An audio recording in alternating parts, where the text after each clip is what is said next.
We don't have a quorum. We have a quorum.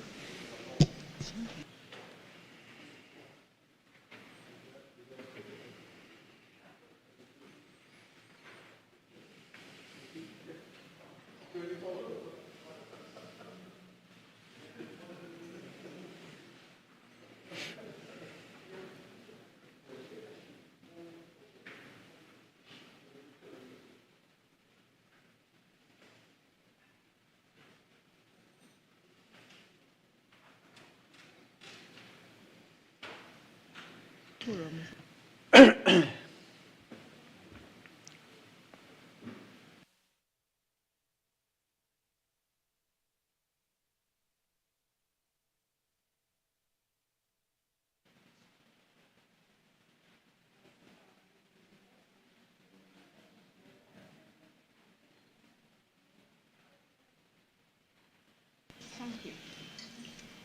Member for Port of Spain North, St. Anne's West. Thank you very much, Madam Speaker. Madam Speaker, I would like to use my contribution today to put onto the Hansard a number of important and irrefutable facts related to our Trinidad and Tobago's energy sector. Because you see, Madam Speaker, it is becoming too prevalent that those with agendas that are not in the best interest of the people of Trinidad and Tobago are advocating completely false and misleading narratives. And in particular, that is becoming prevalent with respect to our Trinidad and Tobago's energy sector. Madam Speaker, in the bill before us today and at our mid-year review, we are seeking to allocate $300 million towards the fuel subsidy, as the Minister of Finance said as he was piloting it, for Trinidad and Tobago for the remainder of the fiscal. And he put inside an important proviso that as and when needed, more can be allocated. So, Madam Speaker, I'd like to discuss the reality of issues related to the fuel subsidy. And I would like to start by recapping what the projected fuel subsidy could be. As you see, a lot of talk has been spent within recent times by a lot of persons who claim to have an understanding or some area of expertise, some level of expertise in the energy sector with respect to the fuel subsidy. And in fact, if we don't correct it, which is why I want to use the opportunity to put on the Hansard the facts, if we don't correct it, I see it being repeated week after week in columns in the newspaper, and persons who are go-to people, it appears, in the media, and they're putting on those platforms completely false and misleading narratives. So let's start with the fuel subsidy. And the population would recall, Madam Speaker, and the Minister of Finance, I believe, repeated it here today, that the government is potentially looking at a fuel subsidy if the price of oil per barrel stays around $95 or at $100 as it has been over the past couple months, a fuel subsidy of potentially $2 billion. The first thing I'd like to say is the levy payments which are paid by the oil companies in Trinidad and Tobago is 20%. Because I saw it being stated by those on the other side within recent times, oh, well, tell us about the levy. And why aren't the levy payments being applied? The fact is they are being applied. It's only about 20%. And what I'd like to emphasize is there's also this narrative that keeps repeating itself, again repeated by a certain leader of a political party yesterday, about Petrotrin. And that Petrotrin somehow could be a panacea or could be the solution to deal with fuel subsidy, and talking about it was at a time a net foreign exchange earner. Lest the people of Trinidad and Tobago be intentionally misled, it is important for us to put the facts on the table. I've also heard it said by those on the other side with respect to the subsidy that during their time, Petrotrin, as the refinery in particular, was working, that they would have reduced the fuel subsidy by using the refinery. So let's start, Madam Speaker. First of all, in 2015, September 2015, within a few short months, we, the government, were faced with Petrotrin's auditors coming to the government as a shareholder, corporation sole, and telling us that there was a need to write off $4 billion off of the balance sheet. And the people of Trinidad and Tobago need to understand that and to put that in perspective. So within a few months, you had the auditors of Petrotrin coming to us and saying they needed to write off $4 billion in that financial year. When we looked at it, and we looked at it with the accountants in the government from the Ministry of Finance, the question that was asked by a number of us was, but hold on, this is an accumulated liability position on the books. It was an accumulated, they actually had it as an asset of deferred tax. Why are you now looking to write off these losses, $4 billion in losses? So the first point for the people of Trinidad and Tobago to understand with the entity that existed in 2015 that is called Petrotrin is it was carrying over $4 billion of accumulated losses on its books. And the auditors stated that it had to be written off in that financial year of 2015 to 2016. So the first point that is irrefutable and needs to be corrected on the record here today is that Petrotrin was profitable. In fact, what it was kicking a can down the road, the proverbial can, and it had come to a stop in 2016. And with the write-off of that full $4 billion off of the balance sheet, you then had a Petrotrin that was hovering on insolvency. In other words, the assets, because as I said, that $4 billion in tax losses was put as an asset on the books. And with that disappearing, all of a sudden the asset position and the capital position outweighed the liability position. And that was the first sign that Petrotrin was in serious, serious trouble. And that came out of the period preceding 2015. The second point that I've heard repeated time and time again, and in particular by those who are in the union, is that the refinery, if we had the refinery, the fuel subsidy wouldn't be as big as it is now, and that the refinery was making money, and that the refinery was critical. As we've said before, and I want to put it on the Hansard here today, the refinery that existed had a throughput of between 120,000 to 150,000 barrels of oil a day. At the time, Petrotrin was producing a maximum of somewhere between 70, 75, 80,000 barrels a day. So therefore, what you had was a deficit of oil, crude oil, to go into the refinery. We had to import that crude oil. It is important that the people of Trinidad and Tobago know, because when you have these persons out there repeating it, we had to import crude oil to put into the refinery. The importation of crude oil required the expenditure of foreign exchange. So this false narrative that we hear time and time again about it was a net foreign exchange earner is untrue. We had to pay good US dollars for every barrel of oil that is imported into Petrotrin. And this had a serious burden, not only on Petrotrin, but on the people of Trinidad and Tobago, and it began to affect our forex. So the narrative which goes to the fuel subsidy that Petrotrin as a refinery was a net foreign exchange earner is completely false. In fact, and these are the facts here, irrefutable facts, Madam Speaker, prior to the restructuring of Petrotrin, the company ran at a significant net US dollar deficit as a result of several factors, but it was largely predicated on a significant importation of crude oil volumes, as I just said, in US dollars at market prices.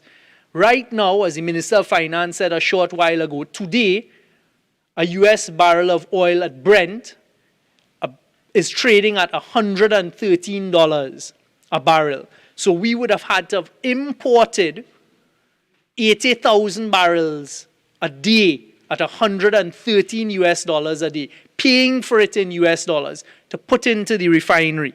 This mass importation was required to make up for declining local E&P production. So again, the false narrative, and I will get to why it is a declining production. And I've said here time and time again, being a mature oil and gas province, for the lay people, it simply means as you take oil or you take gas out of the ground, there is no replacement.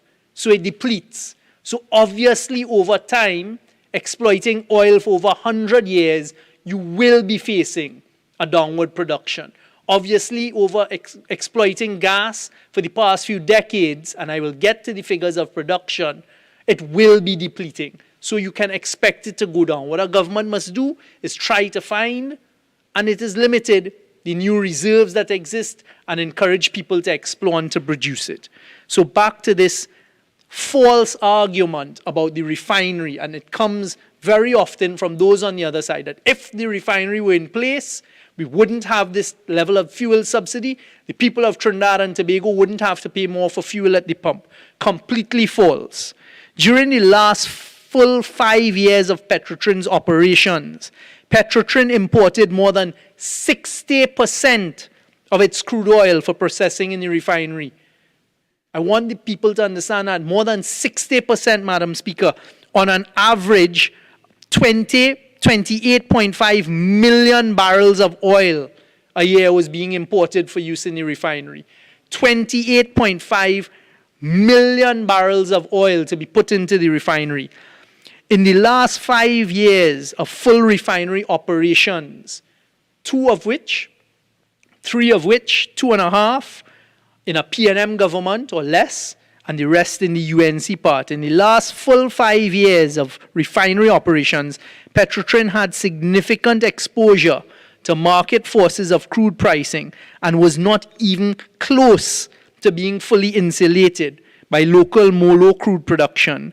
This exposure to market forces was not felt by the consumer at the pump, given the significant government subsidies which ran into the billions of dollars. Pause. So the fuel subsidy that we're seeing today has absolutely no correlation with the closure of the Petrotrin refinery. So the people of Trinidad and Tobago need to understand that the refinery was costing them because we had to import crude oil to put in it. And in fact, if I may use at this occasion the opportunity to look at the factual figures, these are the figures for subsidies for fuel in Trinidad and Tobago. In the year 2010, it was $1.3 billion the taxpayers put in. Refinery opened, still a cost of $1.3 billion. 2011, $1.2 billion. Refinery opened, but costing us $1.2 billion. In the year 2012, the refinery was opened, but the subsidy, $1.2 billion. In 2013, refinery open, subsidy, $1.2 billion. In 2014, refinery open, subsidy, $1.2 billion. In 2015, $1.2 billion, refinery open. 2016, $1.2 billion, refinery open. 2017, $1.1 billion, refinery open. 2018, $1.1 billion, refinery closed in that year. 2019, still 1.1 billion. You see, it's a direct correlation with the international commodity price of cost of fuel or oil. So it is a complete false proposition to suggest that if the refinery was open, the fuel subsidy would be lower. And worse than that, and the people of Trinidad and Tobago need to know this, that in order to pay for the significant volumes of imported crude oil for the refinery, Petrotrin drew down an average of US $650 million a year of short-term debt. Petrotrin was drawing down an average of US $650 million a year to buy crude oil to put into the refinery. How does that equate to a net foreign exchange earner? In other words, they were taking taxpayers' money, $650 million US dollars, a year and spending it to purchase crude to put into the refinery. Government guaranteed back lines of credit, and this is why Petrotrin had to be restructured. And it has nothing to do with the fuel subsidy, because when you have that type of short-term debt, in addition to their long-term debt, it started to threaten the Minister of Finance, the Ministry of Finance debt to GDP ratio.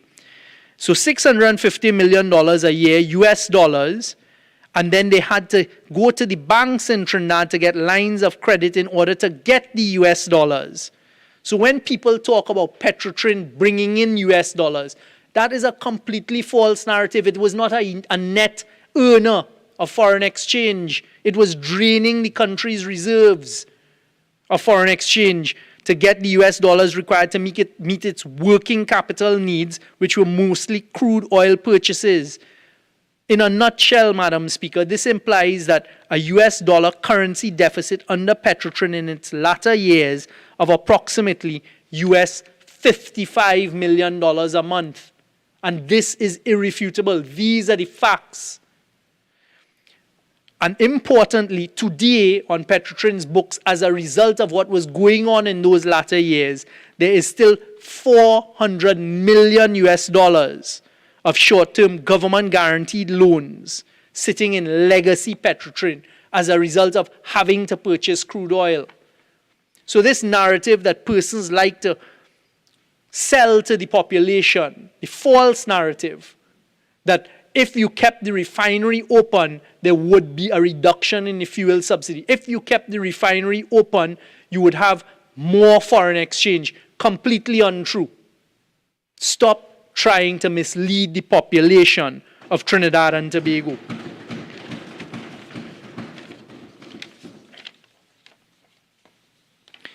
Additionally, because every time it is stated that Heritage was designed as an exploration and production company, you hear the cries, well, hold on, Petrotrin was already making profits in that area. Marginal. You know why? Because of the lifting cost of a barrel of oil under Petrotrin was much higher than it currently is under Heritage. Because there was a ridiculous proposition that the union had negotiated into their collective agreements that even when contractors who came in to do lease outs or farm outs of Petrotrin acreage, they had to pay their workers the same as the union workers, which was highly inflated. And that led to higher lifting costs, which meant a smaller margin of profit if the price of oil was high at the time. So again, another fallacy. I have stated, I've put on the record on the Hansard, under the UNC's time in office between 2010 and 2015, how much money was spent by the population, by the taxpayers, on the fuel subsidy. Because of course we've heard it said, on one hand, well, we had the refinery open and therefore it would have resulted in a reduced amount of fuel subsidy. And then on the other hand, but hey, what you all worried about? Because as we've taken away some of the fuel subsidy, and I'll get to how much in a short while, and we've made it half-half now, well, and it's even less than half. The government and the taxpayers are still carrying more. You had the UNC say, the opposition say, well, we gave you much more in fuel subsidy. It just doesn't equate, it doesn't balance. And I want the opportunity here today to correct some of that, Madam Speaker, through you.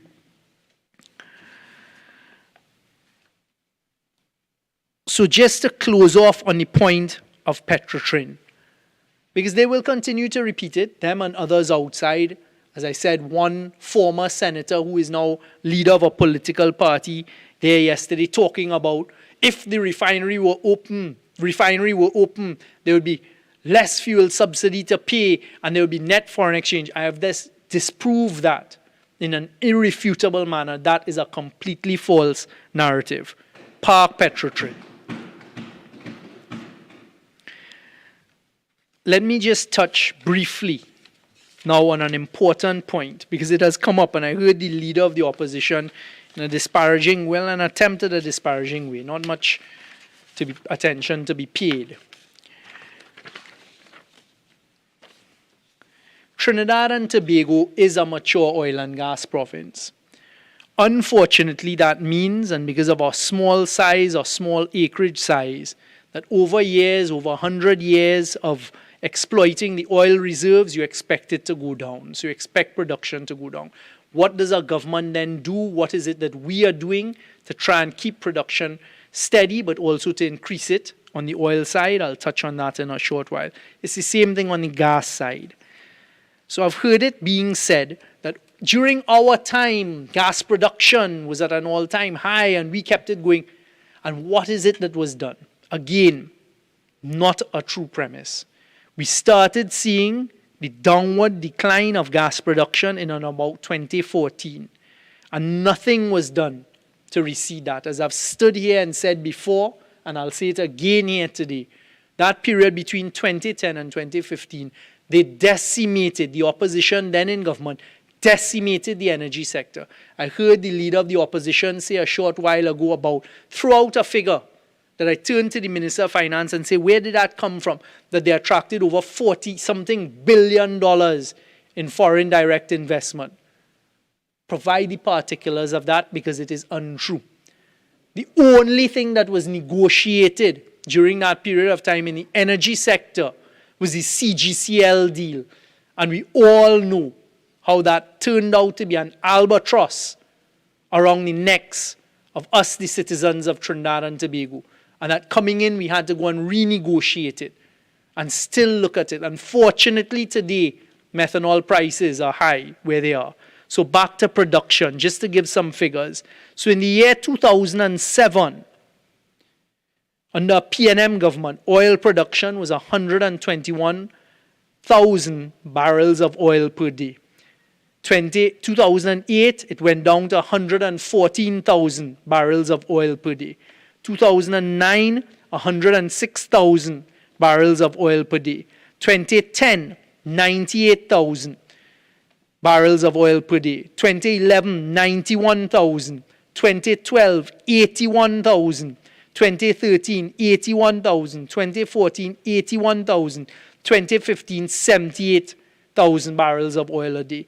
So between the period of 2010 to 2015, under the UNC that like to talk about what they did for the energy sector, you saw a decline in the oil production from 98,000 barrels a day to 78,000 barrels a day. So again, reality just doesn't affix itself to the narrative that those on the other side who decimated the energy sector like to sell to the population.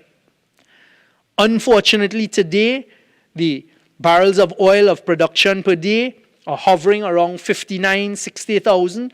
We are trying to get it back up, but it is a depleting resource. As I said, as you take oil out of the ground, it isn't being replenished anywhere. It's gone. The same thing on the gas side. So yes, in the years 2007, 2008, it was over 4 billion scuffs a day. In 2009, it went up to 4.2 billion scuffs a day. 2010, up to 4.3, and then it began its drop again. 2011, 4.1, 2012, 4.1, 2013, 4.1. 2014 dropped to 4, and then in 2015, it dropped to 3.8. And this is when we started asking the question, what is going on? Part of it is because we are a mature province and it's a depleting resource. So the gas was being depleted. But again, I challenge the UNC to say, what is it that they did apart from tax incentives that I'll get to in a short while to increase production, or at least to keep production at the same level of gas? What PSC did they negotiate? What E&P license did they negotiate? What is the success of anything that they negotiated during that period of time in the oil and gas sector? Nothing. In fact, what they did is they permitted a write-off of all capital expenditure in 1 year, which meant no payment of tax because, of course, it decimated the profits of the oil and gas companies during that period. In fact, as the Honorable Prime Minister said time and time again, when he came in within a few weeks of being in office, months of being in office, we had one of the largest gas producer come to us at the Prime Minister's office to say, based on what had happened, the country would have no revenue to earn from gas sales under royalties, etc., until 2024 because of what the UNC did with their write-offs. What have we done? The opposition leader was talking about FDI.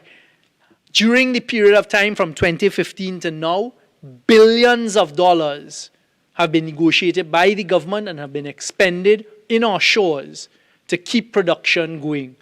Billions by BP, by Shell, EOG, BHP. Huge amounts of expenditure. And just to prove the point, because you see, and I want the people of Trinidad to understand that it's all about balance. And this government's position from day one was we have to increase our revenue, but also ensure that there's a balance, that the upstream producers will continue to spend money in exploration and production in Trinidad. And we found that. In fact, from the contracts that we've renegotiated, what we've negotiated, we have gotten well over $500 to $600 million US dollars just from those negotiations. That was not done by the other side. And that is in addition to money that was attracted for continued exploration and production. Manatee, Loran Manatee, and how we will continue with the gas production. For the people of Trinidad and Tobago, Madam Speaker, through you again, I saw yesterday in the newspaper, Shell put out an advertisement that they're pursuing Manatee and that they're beginning public consultations. That is a direct result of conversations, negotiations, discussions that we had here as the government for the people of Trinidad and Tobago, not only with Shell, but also with the government of Venezuela, and to persuade the government of Venezuela to allow us to produce the Manatee field, which is just under 3 TCF of gas. There's 7 TCF on the Venezuelan side in a field that is co-joined called Loran, and to be able to pursue that and to negotiate with Shell, finding that balance in a new PSC, that the people of Trinidad and Tobago will get proper returns, but also Shell is going to commercialize its operations and pursue that to keep Trinidad and Tobago going. And this is where the conversation now comes up that we've touched on production, and it is accepted. I have never said anywhere publicly that production has not gone down in Trinidad and Tobago. I have not said anywhere publicly, here or elsewhere, that we're not a mature province and expecting and seeing oil and gas production go on. But I want the people of Trinidad and Tobago to understand the difference between that and capacity. Because capacity is the conversation that I'm having. And that is the conversation that I've been having all over the world. And what the capacity conversation is, even with, we have 4 trains, even with the 3 trains that are currently running, there is excess capacity there, which means if you have the feedstock of natural gas, you can produce more LNG. There is capacity at Point Lisas on the ammonia and the methanol sides as well, and significant capacity. And it is important for the future of Trinidad and Tobago that those outside understand that Trinidad and Tobago has immediate capacity in those 2 areas. So don't let those with their fake, false, misleading narratives try to confuse or affect the psyche of the people of Trinidad and Tobago. As I saw my friend from Pointe-à-Pierre, who claims to be the shadow minister of energy, and my friend from Barataria Sawa, who I don't know how he jumped into the energy conversation whatsoever within recent times, try to spin a narrative that is a complete false and misleading narrative. Talk about delusional, etc. They decimated, seemed the word, decimated the energy sector. And we've been cleaning it up, we've been fighting for it to get better. But it is a conversation about capacity. So I challenge them, any other naysayer who writes here, writes there for us, some or not, to come and say, where there is not additional capacity and what in the conversation of additional capacity. But you see, they don't know the other conversations that are taking place. They are not aware, nor are they sitting in rooms with the other upstreamers, those inside the country now, those outside of the country, those elsewhere in far-off lands, and the enthusiasm that is currently taking place. So I heard again the Member of Parliament for Siparia, who is no longer with us, in the chamber that is, talking about what will happen post the war of Ukraine. But I want the people of Trinidad and Tobago to know through you, Madam Speaker, that we are working hard in the energy sector. And unlike what happened before, we are actually finding the balance to ensure enhanced and increased revenue for the people of Trinidad and Tobago. Because you see, I take great pride in one, being elected to the Parliament by the people of Port of Spain, North St. Anne's West. But two, being given the mandate by the Honourable Prime Minister to go and sit in conversations with the sophisticated oil and gas companies, conversations with foreign governments and foreign persons, and to fight for Trinidad and Tobago. And I could say here without fear of contradiction that that did not happen in the period of time between 2010 and 2015.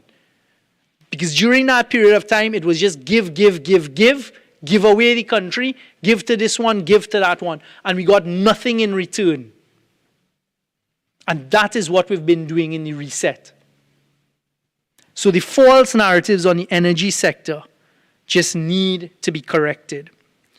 I'll just touch very, very briefly. So that is the capacity conversation. And there is nothing that they say that can change the fact that we do have significant additional capacity. And what you need is a feedstock of gas. And I want to assure the people of Trinidad and Tobago that the government is working on getting that additional feedstock of gas. That is where the projects like Manatee, the projects of the deep water gas, the deep water bid rounds, what is happening onshore now. Hopefully by the end of this year, we will see the first largest significant increase of gas production taking place in South Trinidad by Touchstone. Hopefully bringing on 100 million scuffs, could go up to 150 million scuffs off of 2 gas fields. These are the things that are taking place and the conversations that are taking place, not only here but elsewhere. A lot has been made, Madam Speaker, and I just had to smile about a recent interview on CNN International. And what I'd like to touch on with that is, first of all, to assure the people of Trinidad and Tobago that that interview took place because CNN reached out to me and to my office asking whether I'd be prepared to participate in such an interview. And you see, that is on the direct heels of some of the international conferences that I've been attending along with the Prime Minister on some occasions where we're telling the Trinidad and Tobago story and the truthful story.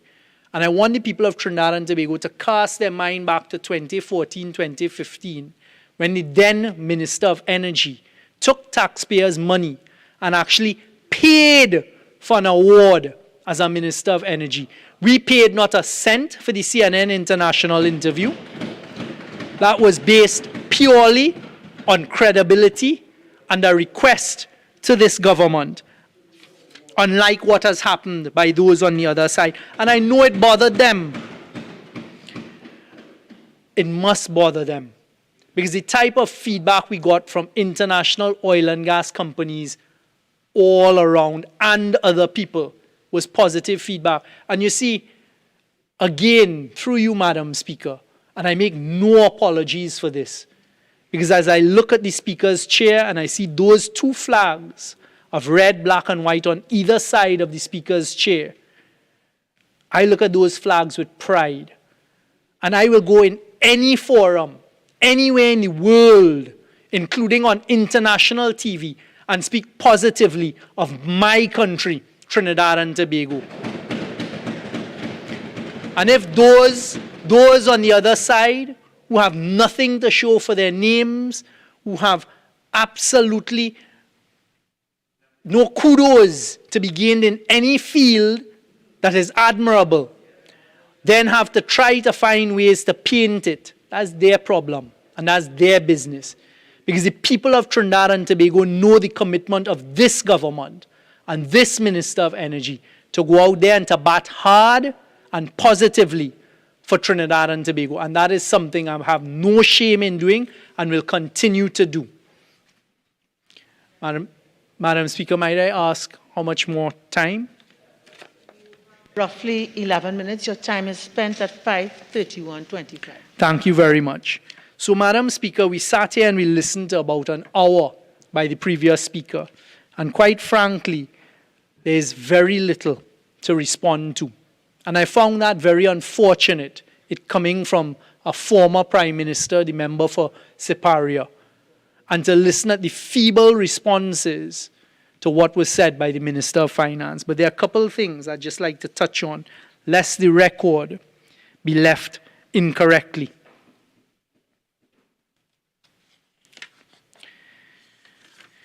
And I'll deal with the office of the Prime Minister, being the minister in the office of the Prime Minister as well. So we had the member for Siparia come and throw to the population, of course, to try and swing a narrative. The office of the Prime Minister is getting $60 million to do what in this allocation that we're here to deal with today? So just to remind the population exactly what that $60 million is for. First of all, the largest sum out of it is for the Children's Authority and to provide additional funds to looking after the children of Trinidad and Tobago. So when I heard the member for Siparia again try to spin a false narrative that the government is doing nothing, we prioritized $27 million to assist with operational expenses for non-profit institutions in children's homes, the St. Dominic's Children's Home, the St. Jude's Home for Girls, and the Children's Authority. $27 million out of that 60. There are then also interest payments on a Udicot loan facility of $5 million. And then another payment to facilitate payment to the London Street Company for maintenance services provided for Nalis of $10.3 million. Madam Speaker, we recall on Friday in the Standing Finance Committee, again the member for Siparia, trying to make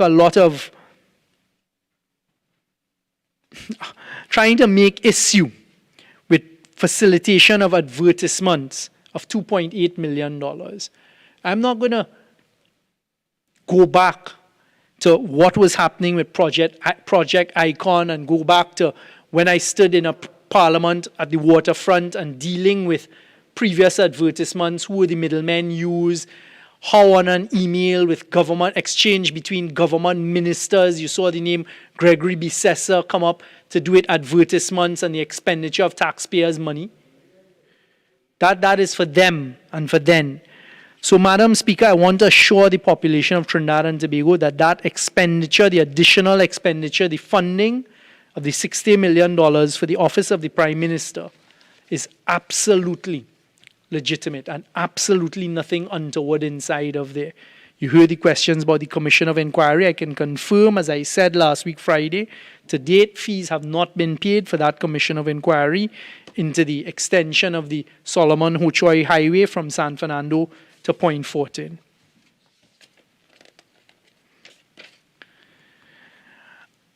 I heard with some level of,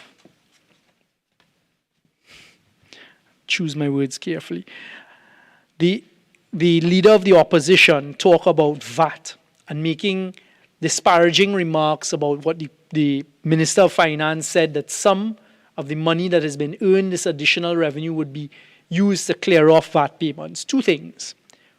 One, when we came in as a government, we inherited a VAT owing bill.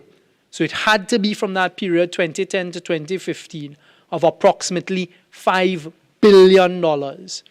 So to listen to the leader of the opposition, then Prime Minister, member from Siparia, talk about VAT and what they would do with VAT and how they would change the legislation.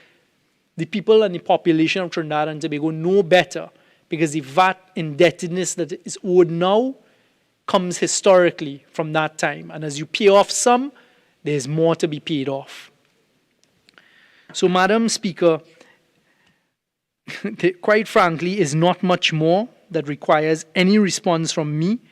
Various ministers who may have heard something that the leader of the opposition, the member for Siparia, said that needs correcting, I leave that up to them. But I sat there and I listened, took notes, and there's nothing else to be responded to there. The points that I came here today to make, Madam Speaker, are all in relation to the fuel subsidy and to deal with the false narratives that continue to be attempted to be sold with respect to Petrotrin, to respect to positive foreign exchange earnings, and these types of things. And just to give the assurance to the people of Trinidad and Tobago as I conclude, that as the Minister of Energy and Energy Industries and the person charged with the responsibility to oversee this important oil and gas sector for the people of Trinidad and Tobago, as moves are made to diversify, the reality is it continues to be the main staple of our economy. Fortunately, it is a very volatile area right now, but fortunately, the prices have gone upwards. And rather than sit down and do nothing to assure the population of Trinidad and Tobago that this government, through me, and even the Prime Minister as he goes on his trips, are working hard to better the energy sector of Trinidad and Tobago. Thank you very much, Madam Speaker. Member for Oropouche East.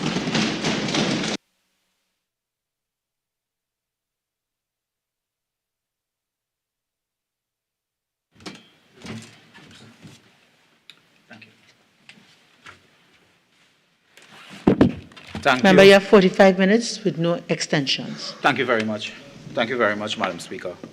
Thank you for the opportunity to participate in this very important debate before us that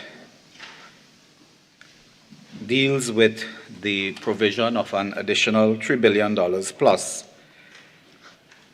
to the government of Trinidad and Tobago to provide goods and services to the people of Trinidad and Tobago.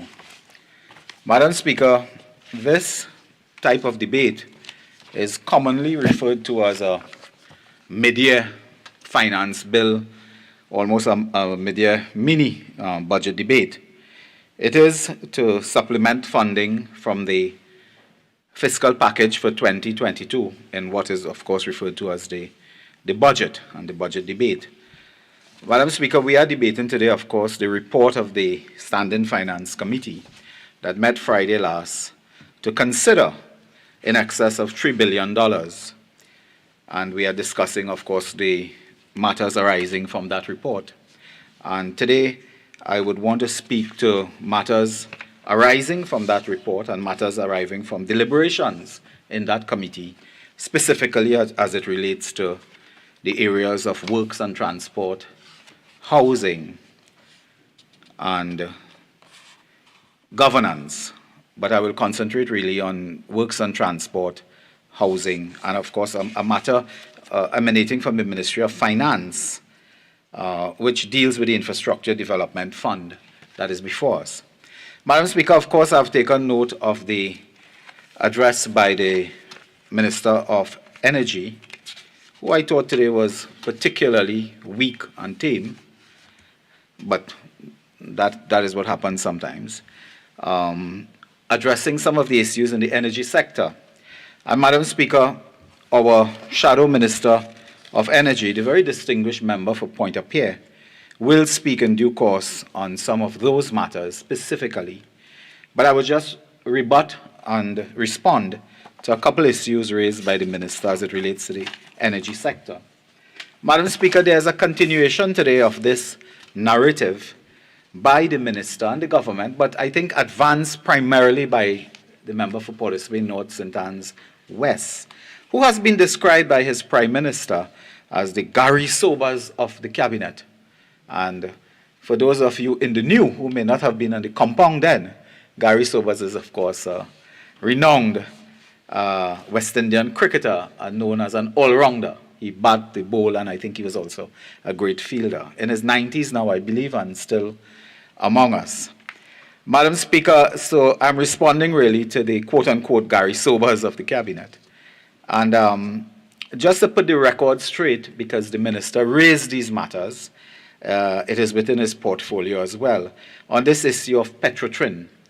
And I will just respond by indicating to the Minister that the data is there on the performance of Petrotrin. Remind the Minister, it was the Patrick Manning administration that invested over $1 billion on the upgrade of that refinery.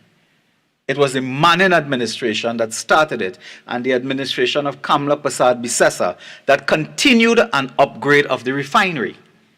Because both the Manning administration and the Prasad Bisesa administration believed that there was a future in terms of our long-term sustainable revenue to be had from the refinery and refining. Today, our neighbors in Guyana, producing oil every hour there's a discovery of oil, and the refinery in Pointe-à-Pierre, minutes away, minutes and hours away, is unable to refine any crude, any raw materials out of Guyana and Suriname, which could have been a boom, which could have led to enormous revenue. And the data is here. I wouldn't spend all the time, but to tell the Minister, in case he may have forgotten, that Petrotrin paid some $20 billion in taxes, royalties, and other payments to the government and the people in the period 2011 to 2015. $20 billion Petrotrin paid. Madam Speaker, the company paid all the money is owed to the government in that period. It was after in 2016 and 17 that the company defaulted on tax, royalties, and other payments to the government, and was then owing $2 billion. But 2011 to 15, Petrotrin paid its bill. The vast majority of debt incurred in the pre-2010 period, the Minister spoke about a $4 billion debt and losses of Petrotrin. Madam Speaker, that debt had to do with the poorly designed refinery upgrade project. It had to do with the ill-conceived and non-productive, now useless gas-to-liquids plant. It had to do with the ill-conceived, poorly designed new corporate headquarters. To the tune, Madam Speaker, that corporate headquarters they were building off the highway, they spent $200 million. If you pass there now, it looks like an old moss-ridden piece of crab off the highway. Madam Speaker, that is what led to the problems at Petrotrin. Look at the performance during the period 2010 to 2015. Madam Speaker, we had a turnaround, a planned turnaround. Madam Speaker, the fluid catalytic cracking unit was returned to service in 2015 after an extended period of downtime. Madam Speaker. So, Madam Speaker, I can go on and on and on, but the facts remain that Petrotrin was earning revenue, returning revenue to the people of Trinidad and Tobago. There was an enormous investment in Petrotrin and the refinery and onshore gas as well at that time, onshore oil at that time.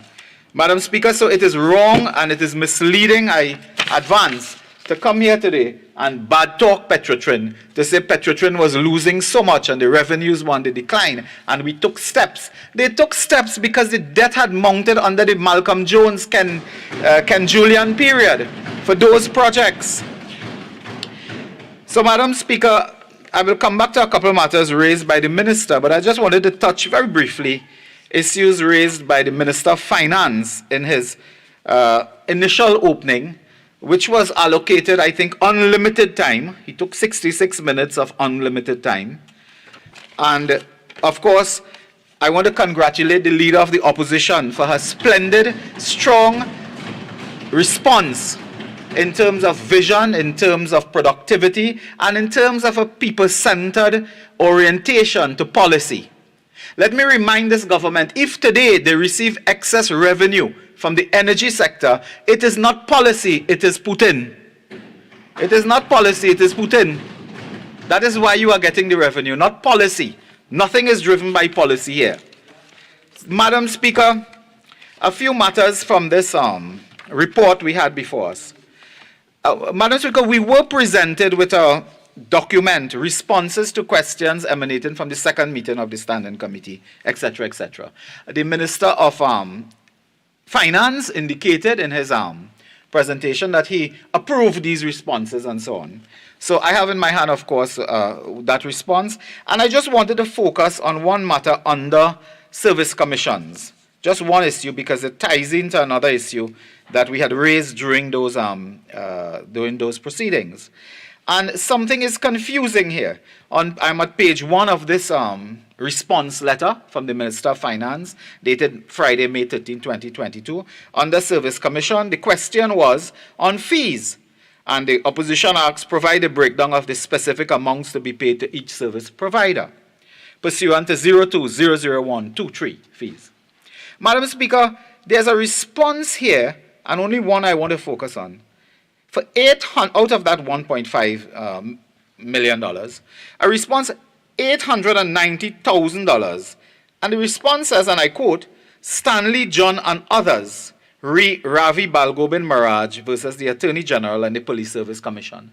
Now that is rather confusing because retired Justice Stanley John had nothing to do with the question of the nomination of the Police Commissioner, which was the Ravi Balgobin Maraj versus Attorney General and Police Service Commission matter. He had absolutely nothing to do with that. And is it that Mr. Stanley John was paid $890,000 for his one-man investigation into the issuance of firearms? And if he was paid that, say that openly. Because it doesn't say legal fees. The one before indicates legal services. It names the senior counsel. And that was another matter raised on Friday by the member for Sawa Barataria. In that, and the member for Sawa Barataria will speak further on that, I'm sure. The opposition leader spoke about that, so I don't want to dwell too much on that. But to ask the question here, could the government clarify? Because even their response is confusing. Was that money paid to Stanley John? Because the Prime Minister stood in the Parliament in response to questions during that period on the appointments of persons, and he indicated here in a response to me, he said people are serving the government pro bono for fee. They don't have to do everything, and not everything is money. And under the former administration, they pay for everything and money. And I made the point that when you are in government, you cannot take this free thing just so. Because people, particularly civilians, may be compromised. And today we have $890,000, whether it cannot be for legal fees because it does not say so. And Stanley John is not connected to that particular matter. So I ask for clarification on that. Madam Speaker, another matter that troubles us, and the minister spoke about it, I think today as well, concern the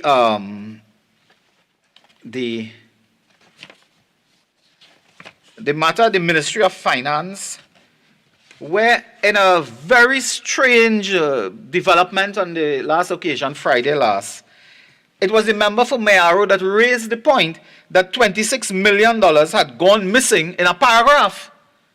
In the paragraph, and it is at page 14, and I'll just indicate, they had a recurrent expenditure increase of more or less 226 million, but they can only explain 200 million. 100 million for a secondary road rehabilitation improvement company limited, which is a matter that we'll get to as well, and $92 million for the construction of Phoenix Park Industrial Estate, VAT and associated costs.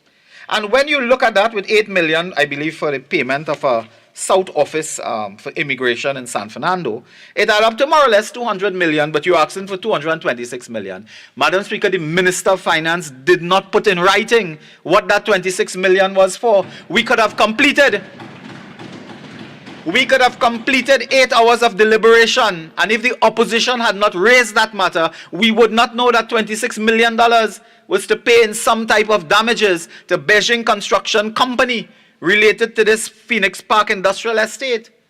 It was the Minister of Trade who came here, mouth open, story jump out. And I think she received the reprimand from the Minister of Finance for that, because she indicated that those things had to do with weather. So I don't know, I think we have wet season and dry season. Which other season intervene? Pandemic. What intervened in the pandemic to cost $26 million in damages owed to a foreign Chinese contractor? And I put it to you, when the story is told, we will hear about Shanghai at the Police Bay Central Block as well. But on the Phoenix Park estate, Madam Speaker, $26 million could not be accounted for. And today I ask the government to break up that $26 million and tell us exactly what is being paid for. What is taxpayers' money being used for? You see, Madam Speaker, it is their approach to dismiss and trivialize taxpayers' money. When we inquire about CCTV camera, they say we're obsessed with that. Today, you read front page of the newspaper, bubble with Digicel or TSTT or some provider in the contract administration, Madam Speaker. That is another untold story. But the $26 million here, we are asking the government to break that down and tell us exactly what it was meant for. Madam Speaker, in the responses, another strange occurrence took place. And I think the member for Sawa Barataria also raised that with me. Madam Speaker, you see, in the response, we were asking to explain, the Ministry of National Security was asked to explain a decision on payments, Madam Speaker, related to maintenance of vehicles. So imagine, we are asking for the payments on maintenance of vehicles. Could you tell us which vehicles to be maintained? Which fleet? Where? Which area of national security? Because national security would involve defense force, fire, police, everything. Where is that going to? You know, they responded, and I want to quote from the response. The Ministry of National Security indicated that a final decision has not yet been taken with respect to divulging information. Let me repeat that. The Ministry of National Security indicated that a final decision has not yet been taken with respect to divulging information, meaning the information is there, presumably, which might be sensitive to national security. What are you saying? What is this? So if you tell us which fleet of car you change oil and filter and tune up, somehow the criminal will take a note. So if you are chasing, they will say, aha, you see that car following us? That could shut down anytime. They might tune up that car for 3 years. That's what you're saying? That's what you're saying? That if we somehow find out which vehicles you have been, using the millions of dollars to maintain, that will somehow give an advantage to the criminal. That he will see an unmarked vehicle and say, aha, that one do an engine job recently. We can't run. This is where they have gone. To block public information, to block the public and the taxpayer from knowing and finding out where their taxpayers' money is going, they have now arrived at the ridiculous. At the ridiculous. Because see, when you fail to account, it doesn't matter whether it's filters and gas and oil change in a car, or it's a highway, or it's a EMBDC, or whatever, you don't account. That is the $26 million that vaporize. $26 million vaporized from the Infrastructure Development Fund.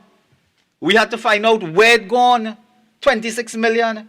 Then we got the cock and bull excuse that, well, his pandemic and his season and his fever and his, weather change and so on. As if we have, snow here and autumn and spring and so on. So, Madam Speaker, those are two matters from the responses that I just put on the record. Another matter I wish to raise, Madam Speaker, deals with the area, I believe, Ministry of Agriculture, but it deals with a specific matter that attracts me. Madam Speaker, we were asked through reference number 0501109 to pay principal on a $90 million loan, and that principal $56.3 million. Madam Speaker, we'd ask the government to please explain what judgment debt are they speaking about, a company called LCB? What judgment debt? And is it the policy now of this government that they will borrow money to pay debt of a judgment? Because, Madam Speaker, they have been losing a lot to contractors in the High Court, and they must now borrow money to pay. And the EMBDC payment here that I'm referring to speaks specifically to one judgment. So the policy issue that the ministers ask is, will they be borrowing more and more depending on payment for judgments from the court? Madam Speaker, today I took note of the Minister of Finance discussions with us and spoke, in glowing terms, beating his chest and so on, about foreign direct investments, and responded to the leader of the opposition in terms of foreign direct investment. He was the member for Port of Spain North, responded to the leader of the opposition. And again, to set the record straight, Madam Speaker, let me indicate that the foreign direct investment flow 2011 to 2015 was US billion 7.2 billion United States dollars. That works out to 48 billion Trinidad and Tobago dollars. 2011 to 2015. Who was in power then? Who? Paulus Diego Martin, what? Northeast? No, he was grumbling opposite when we were attracting foreign direct investments of $48.3 billion between 2011 to 2015. Madam Speaker, do you know the FDI flow, foreign direct investment flow, 2015 to 2020 was a minus 1.45. Minus, which is a minus 9.8 billion. So more money, of course, left than came in, it minus. And this is what he presided over. But want to speak about foreign direct investment, Madam Speaker, we attracted investment in all areas of the economy. The government of Kamla Prasad Bisesa was praised by the United Nations Conference on Trade and Development, Madam Speaker, UNCTAD as they call it, for foreign direct investment flows, when they highlighted that under her administration, 7.1 billion United States dollars came in. And we have the figures in front of us. These are public figures. They're not hidden anywhere. You can get it from the website of the United Nations Agency. 2010, 549 million. 2011, 18.31 million US. 2012, 24.53 million US dollars. The facts and the figures are there. And with investment comes job creation. No wonder we were able to create thousands and thousands and thousands of jobs. And when you create jobs, you reduce crime. As we create jobs, the member for Diego Martin Northeast took it away.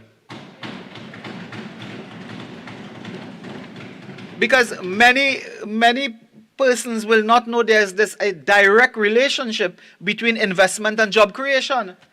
It is very hard in open economies to create jobs without investment. And I give a small example. If someone opens a sidewalk business, a parlor or something, generally they hire someone to clean or they may hire someone to sell in the shop. They create jobs. But investment leads to job creation. So if you have no investment and negative investment as they did, there will be no jobs. And there's a link between job creation, employment, and crime as well. While I am not saying that unemployment leads to crime necessarily, directly, or should do that, there is that link that when you fire people, you create a jobless society, a poverty-stricken society, the economy collapse. You see manifestations of it in social disorder, including crime.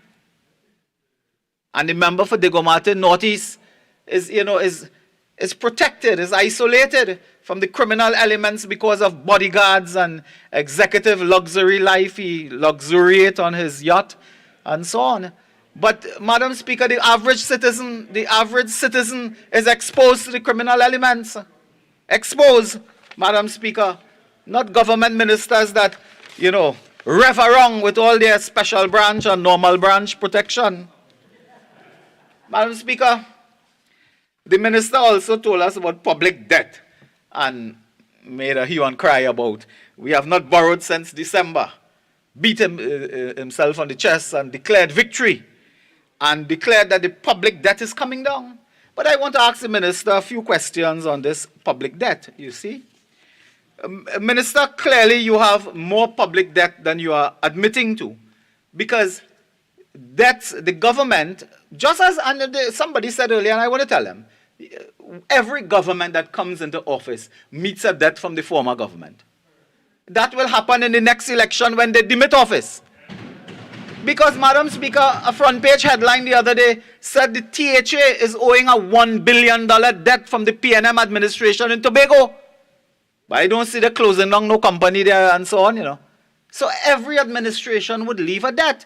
When we got into power in 2010, Madam Speaker, before some of us knew where the office of our ministry was, we were summoned by the Prime Minister to the Diplomatic Center to meet a high-level representation from the business, industry, and construction sector. Then I learned that we owing some $10 billion in debt. Madam Speaker, I told a contractor at that time, I said, if we pay you every cent that the PNM owes you, we'll have to lock down and close down the Infrastructure Development Fund for 1 year. Because that's the claim you have. And we cannot do that. We had to meet and treat. And the contractors met. We negotiated. We didn't cry. We didn't roll down on the ground and bawl. We never closed down any company, as they did with EFCL. The contractors worked with us.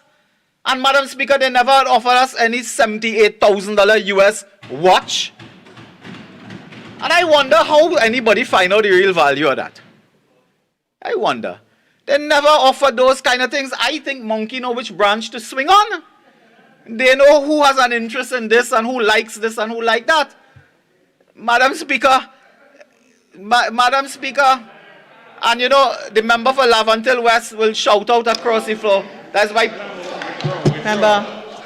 Member, just withdraw and let us continue the conversation. Please, quickly. Yeah. In your honor, I withdraw. Not sure, but I withdraw. Okay, very much, Madam Speaker, and I'll go quickly. I cannot today deal with Lavantil West because I have more important matters to raise. Madam Speaker. Member, also, you're too seasoned to be, distracted, and who you're dealing here with is the Speaker. Okay, so come on, let's get on with it. Let's get on with it. Madam Speaker, thank you. Madam Speaker, I would just like the Minister of Finance to indicate to us the real debt this country is facing. Because the Minister of Energy spoke of the Petrotrin debt. But the Minister of Finance, I would invite him to speak in his winding up. I believe he's allowed 45 minutes in winding up, to tell us whether he considered, Madam Speaker, an April 16th ruling of the London Court of Arbitration that awarded to the construction company OS $1 billion when this government and NEDCO lost in an arbitration in London on the Solomon Hochoy Highway. Is that $1 billion of April 16, 2022, is that part of your calculation of your declining debt? Because it cannot be part of a declining debt. It's $1 billion. Madam Speaker, today they were saying, the Minister for Energy, he's fond of speaking about the Solomon Hochoy Highway, and I want to get to that Commission of Inquiry because I'm rooting my statement in the Commission of Inquiry matter involving that South Highway, 43 kilometers from San Fernando to Point Fortin. Madam Speaker, that has been announced as a subject of a Commission of Inquiry. This document before us speaks under the Office of the Prime Minister, Madam Speaker, to a facility to provide expenditure fees of $4.3 million, more or less, for commissioners in the Commission of Inquiry into the South Highway, Point Fortin, San Fernando. I will ask the government now to tell us and correct us whether we are wrong that there's an arbitration against this government April 16th on this very highway of $1 billion, because they were right, Madam Speaker, in this arbitration. They were boasting, the Prime Minister is boasting in 2017. He described Minister Young as the Gary Sobers of the cabinet. He negotiated and we got $1 billion back from the bond, and they terminated the contract of OAS, claimed that the partnership government had interfered with the contract to the detriment of citizens. The Prime Minister beat his chest. He said, we went to court under Minister Young guidance, won every single case. We got back $1 billion. Well, Madam Speaker, they lost $1 billion in an arbitration to the OS. Sorry. I put it down. We have a rule against display, huh? Yes. Exhibition, yes. Madam Speaker, in this matter, the Prime Minister is saying that the former government changed clause in the contract and so on. The debt the government faced, and I come back to public debt, and this Commission of Inquiry, is $1 billion for the wrongful termination of the contract with OS, the Brazilian company. And that, Madam Speaker, they wrongfully terminated, and other costs they went and lost at a London-based arbitration body. Quite recently, 1 month exactly from this day, and they are owing $1 billion, which they failed to disclose to the people of Trinidad and Tobago in the last 1 month. So we talk about $26 million. It's $1 billion they will not say. And today they sheepishly bow their heads. I think the Minister of Finance is now going under the table. Is he still there? Yes. Madam Speaker, they have now collapsed the country because they have taken an action based on malice. We were constructing the Point 14 to San Fernando Highway. They acted on malice. The Mosquito Creek mashup, that's $80 million gone there, and in an arbitration that goes to the public debt. So, Minister, when you tell us that the public debt is going down, Madam Speaker, did you include that the contract that you terminated with OS was wrongfully terminated? Wrongfully terminated, that you have to pay VAT. I want to come to VAT because that has been a big issue in this matter. The Minister speaking about VAT refunds, and he's coming to us to speak about the importance of refunding on VAT, and he need money. How much money you have to you have to give OS on their claims to VAT arising from wrongful termination, arising from the fact that the government of the PNM acted with malice to terminate that contract. Today, you have taken no decision to set off, I believe is the term, the ruling of the arbitration. You have taken no decision. You now owe $1 billion Trinidad and Tobago dollars added to the $850 million you owe Namalco out of the EMBDC judgment. This country has effectively collapsed under the weight of incompetence and corruption and maladministration. I withdraw the word corruption. I withdraw that. Of incompetence and maladministration.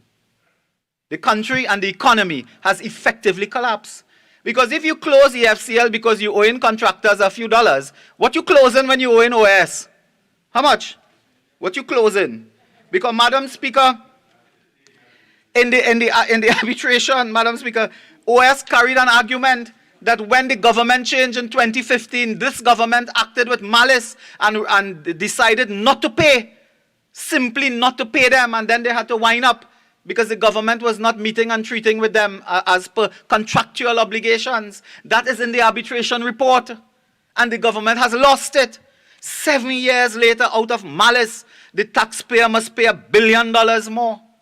Is that in your debt? When you say the debt is decreasing, are you saying that the debt is decreasing because of the London Court of International Arbitration ruling? Clearly, you can't be saying that. Mr. Minister of Finance, you cannot be telling us that. You know, and I want to move on. Time goes so fast, you know. I want to move on. You know, I heard the Minister of Energy, and the Minister of Energy has, you know, euphemistic terms. He speaks all the time.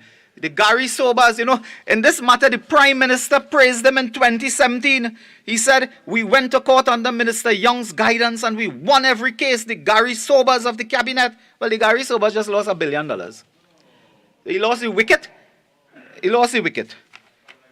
Madam Speaker, the government should resign after the ruling of the London-based arbitration entity. Madam Speaker, after I read that document with that arbitration, my mouth was aghast. Madam Speaker, I sat there looking in awe at what did they do to cause this. You see, Madam Speaker, and they will come after me to talk about all type of things. I hope they don't use that evil word corruption, which you cannot use here. But I withdraw that. I withdraw immediately. I hope they don't use. I move on.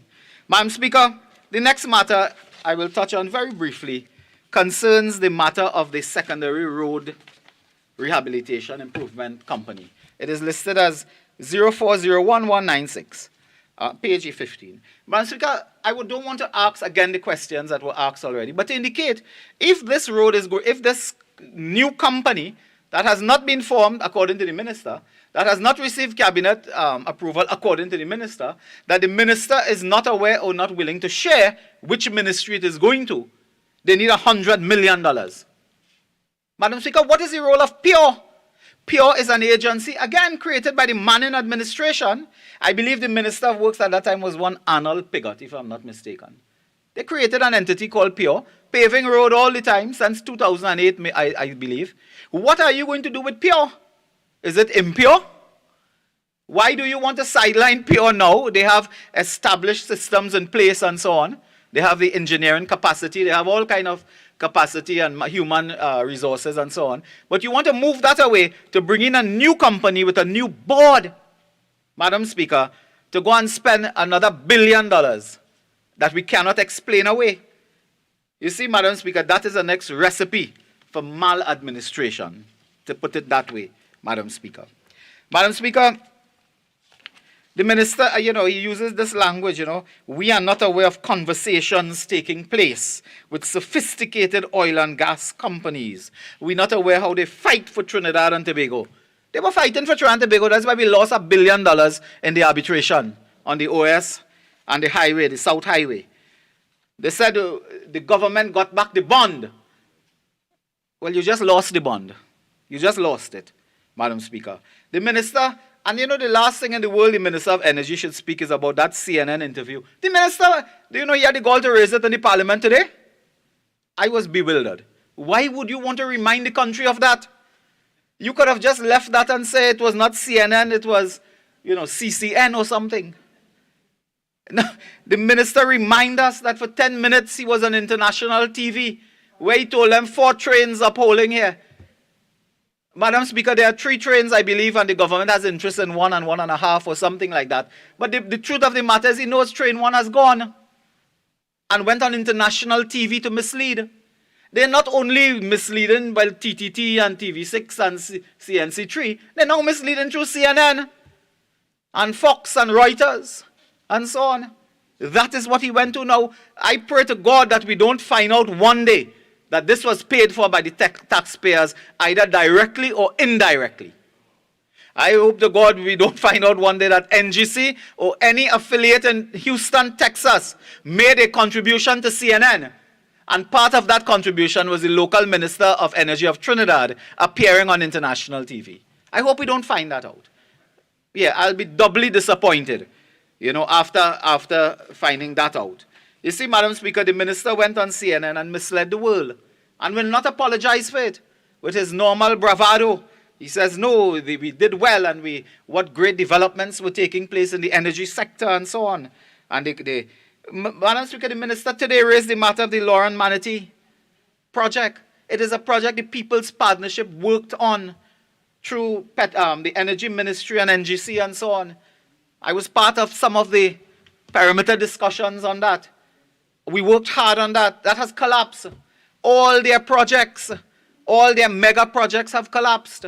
And with this highway now, and the commission of inquiry into this highway, I put it to the government that commission, in light of your $1 billion loss, Madam Speaker, in light of their $1 billion loss at the London Court of Arbitration, they must now suspend and dissolve that commission of inquiry into the South Highway and focus on the debt you owe. You owe $1 billion, you want $5 million plus to go now for a commission of inquiry. That is a scandal that will be remembered for 100 years in this country. Today, we could have had a highway all the way to Point 14. You could have jumped in a car by Ryson Road, and the next time you saw a traffic light was in Point 14. The next time. They stopped it with every, iota of energy they had. And $1 billion we lost in the arbitration, April 16, 2022. That has further implications. You see, OS is also owing local contractors. And you need to look now at the litigation that will arise. If you thought now Malco was a joke, you will have to sell about 3 ferry to pay the money you owe now. NIDCO owes to OS. Madam Speaker, in the few minutes I have left, I will just focus a bit on the housing matter. It was raised, of course, by the Leader of the Opposition in her very comprehensive presentation to the House today. Madam Speaker, there was a matter involving UDICOT which I'll touch on very briefly. And again, this Minister of Finance is I use the term craft. He has a craft. He whispers sometimes when he really doesn't want you to hear anything. He whispers it away. And then sometimes jump up and screams. I had raised a matter involving 04/01109, page 12, ma'am, where they indicated that there was an interest payment on a $500 million loan. Madam Speaker, when we raised this matter, it was trying to extract a tooth. I mean, the member for Caroni, he's jumped when I made that reference, you know. He knows the challenge. And the member began by telling us April 2021, there was a loan that they took out from, I believe it's Answer Merchant Bank and so on. And we asked, could you tell us what the $500 million is for?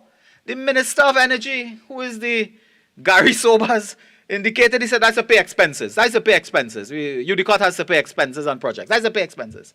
Madam Speaker, with our research that we do, and we are proud of, that's how we find the arbitration report, by the way.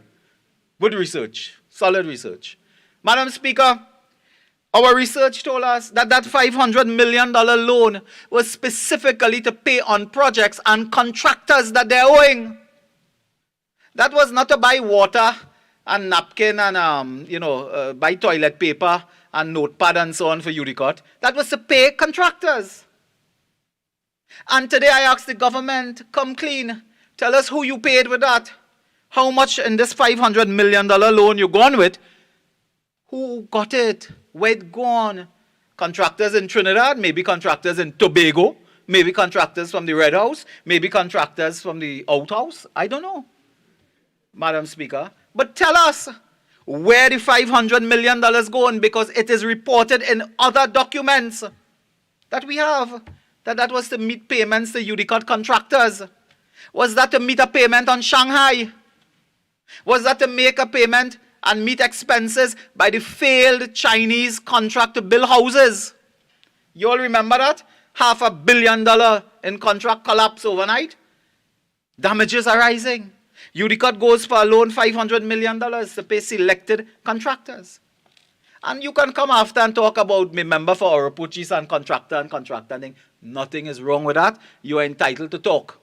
Once you stay within the confines, I believe, of my rights in the house, you can say anything, you know. I hear them talking about police want to question somebody and things. And to tell you, anytime police come to me, it's the ill speak one of them. And if police talk to me and I get upset, it's because it had too much pepper in the food. So don't bother with that. That is old talk. That is in Trinidad, we say rum shop talk, old talk. And nothing is wrong with that. Sometimes you're entitled to that, to relax yourself. But today, answer the question on the arbitration in London. Answer the question on this loan. $500 million, gone. How much? I believe I have a few minutes left. Oh, good. I have all of 4 minutes. My colleague indicated to me. Madam Speaker, this housing matter now. On the late evening of Friday last, I asked a few questions on this today. Newly appointed Minister of Housing, but a seasoned cabinet minister, I believe, in several throughout the years and so on. And the minister, of course, gave us a recital of all the companies and all the monies and so on. We have the list of it. There's no problem with that. I was not specifically interested in one or the other. I was interested in all. I have an interest in all.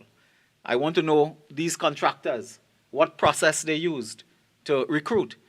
We'll also want to know whether they are registered, whether the company records reflect that these are real legal entities. We'll also want to know several questions we are asking about these payments. And they hem and they hoe and they jump and they bob and they weave and so on. And finally came out to tell us about Fiscal and about another company that has a direct link to some report that is circulating in the public domain about these matters. Today, Madam Speaker, this matter of rehabilitation works we have raised on the HDC rental, but the report speaks about waste disposal facilities. And you know, Madam Speaker, I'm so happy, part of me was very happy to see waste disposal, building maintenance, janitorial service. Because when we came into office in 2010, there was a housing estate called Current in San Fernando, Pleasantville, around there. Do you know the government of the then Manning administration, of which several of them were there, they gave out housing units, but there was no wastewater disposal plant. And every week, a particular truck had to come to literally collect waste. every week. And we had to go and construct in about 7 or 8 HDC sites. We had to construct wastewater disposal plants. But the houses had already been given out. So they gave out houses without metaphorically cleaning up the mess. Madam Speaker, that is what they were known for. And today I ask, could the minister give a guarantee to break down this payment of $67 million? What is it for? Payment of contractors. Which contractors? Was it for waste disposal, building maintenance, janitorial services? Exactly what were the projects for? Telling us the name of the contractor and the monies to each contractor. Well, that's fine. And we appreciate that. I don't know if the minister from Aruka Maloney got into any trouble from her colleagues, but we appreciated the recital and so on of all of that. But tell us for what work? Contractor, monies owed, and for what work specifically? So, Madam Speaker, these were some of the points that I wanted to raise today in this very brief presentation, and to indicate that we are troubled by several matters arising from this report, from this debate. We are troubled by the London Court of International Arbitration ruling against NIDCO and effectively the government for $1 billion TT. We are troubled by the Commission of Inquiry not working to our knowledge, not having sat, but claiming almost $5 million for some fees. And the minister was very coy when he told us he doesn't know if there are bills or no bills. But we need the $5 million. We know that. And in fact, not five. They spell it out. 4,300,000 and something thousand and X cents. They know that, but couldn't tell us if the people submitted bills or not. So how you add up that? How you got there? These are some of the matters that trouble us. We hope in the coming hours that the relevant ministers and so on will address that. And in closing, I just beg you to address the issues I raise. Because if you don't do that, you will really address me and not the issues that I have raised. Thank you very much, Madam Speaker. Member for Lupino, Borneo West.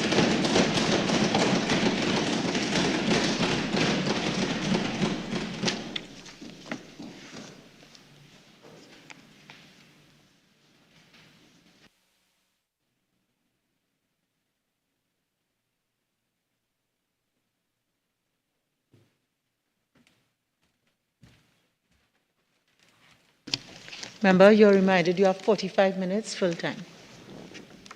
Thank you very much, Madam Speaker.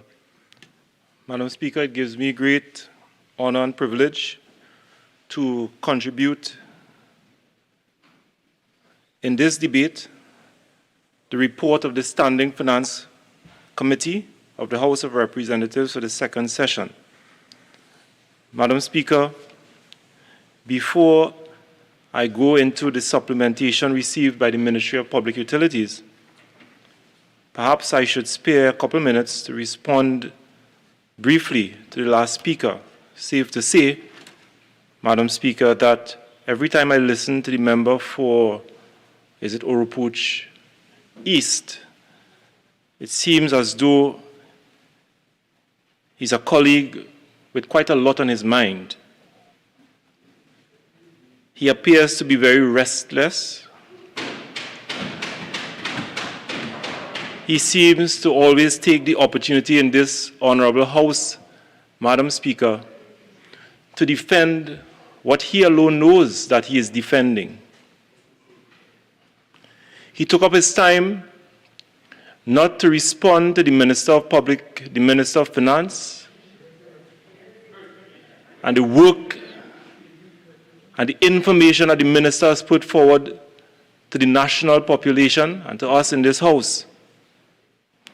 He came with a baggage of information to spew venom on members on this side, because it is quite clear that he has a lot on his mind. And therefore, I ask the honorable member that perhaps his defense should not be in this parliament.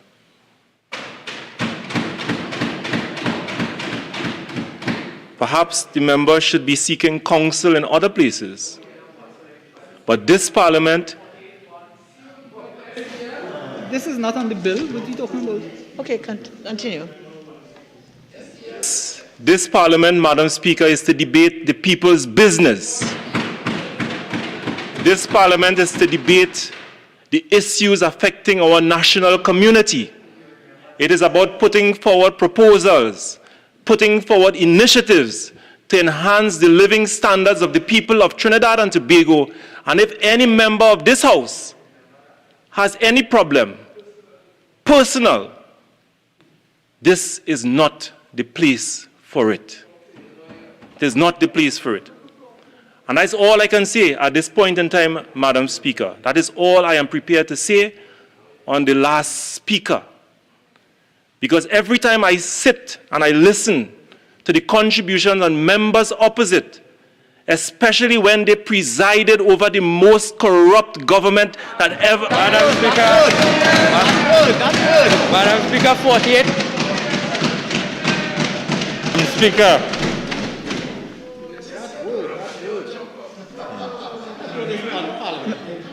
Member Hines, we operated on a particular rule, and once I could hear you, we have to rule against it. Member, just withdraw that word. I sincerely withdraw that comment, Madam Speaker. And Madam Speaker, on that point, I must say that I feel very proud to be a minister in the government of the People's National Movement. Because when you look on this side, Madam Speaker, when you look on this side, you see a vast difference when compared to those who sit on the other side. Look at the member for Sangre Grande. Look at the member for San Fernando East, the member for Dabadi O'Meara. We are proud citizens of the people of Trinidad and Tobago, Madam Speaker. And therefore, you can put us before the young boy and the young girl and say you can aspire to be a Marvin Gonzalez, you can aspire to be a member for Dabadi O'Meara, you can aspire to be a member for Diego Martin Central or a member for Laventille East Mova. I certainly cannot go on further when it comes to members opposite. And Madam Speaker, let me go to the supplementation received by the Ministry of Public Utilities. I say no more. And I first want to anchor my contribution, Madam Speaker, on this government's Vision 2030 National Development Strategy. And this is where I wish to anchor my contribution, because it will show clearly, Madam Speaker, that what we do, the allocations received in this supplementation is in alignment with the government's Vision 2030, our National Development Strategy.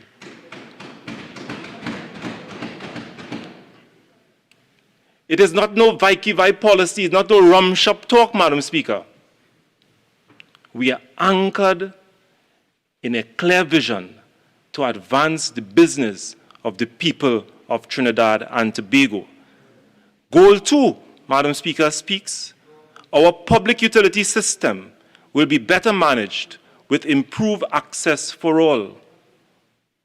And I quote, public utility system plays a strategic role for human civilization, essential in economic and social development, whether they relate to water supply, sewage treatment, electricity and public lighting systems, or telecommunication services. In order to achieve our national vision, Trinidad and Tobago needs efficient, cost-effective, reliable water and wastewater services, electricity and telecommunication services, as these are key enablers which determine the quality of life for our citizens. This, in the short term, improving the management of these systems would augur well for the country's abilities to succeed in diversifying production, expanding trade, coping with population growth, and improving health and reducing poverty. Madam Speaker, when we look at the $467.8 million supplementary funding for fiscal year 2022 to the Ministry of Public Utilities, and in light of Goal 2 for improving our public utility system, we can see, Madam Speaker, that the government has allocated significant sums for our street lighting program to the tune of $68 million, $68,400,000 for our street lighting program. $68,400,000 to allow TNTech to continue to provide street lighting of parks and recreation grounds and street lighting on our streets and highways and our roadways. Madam Speaker,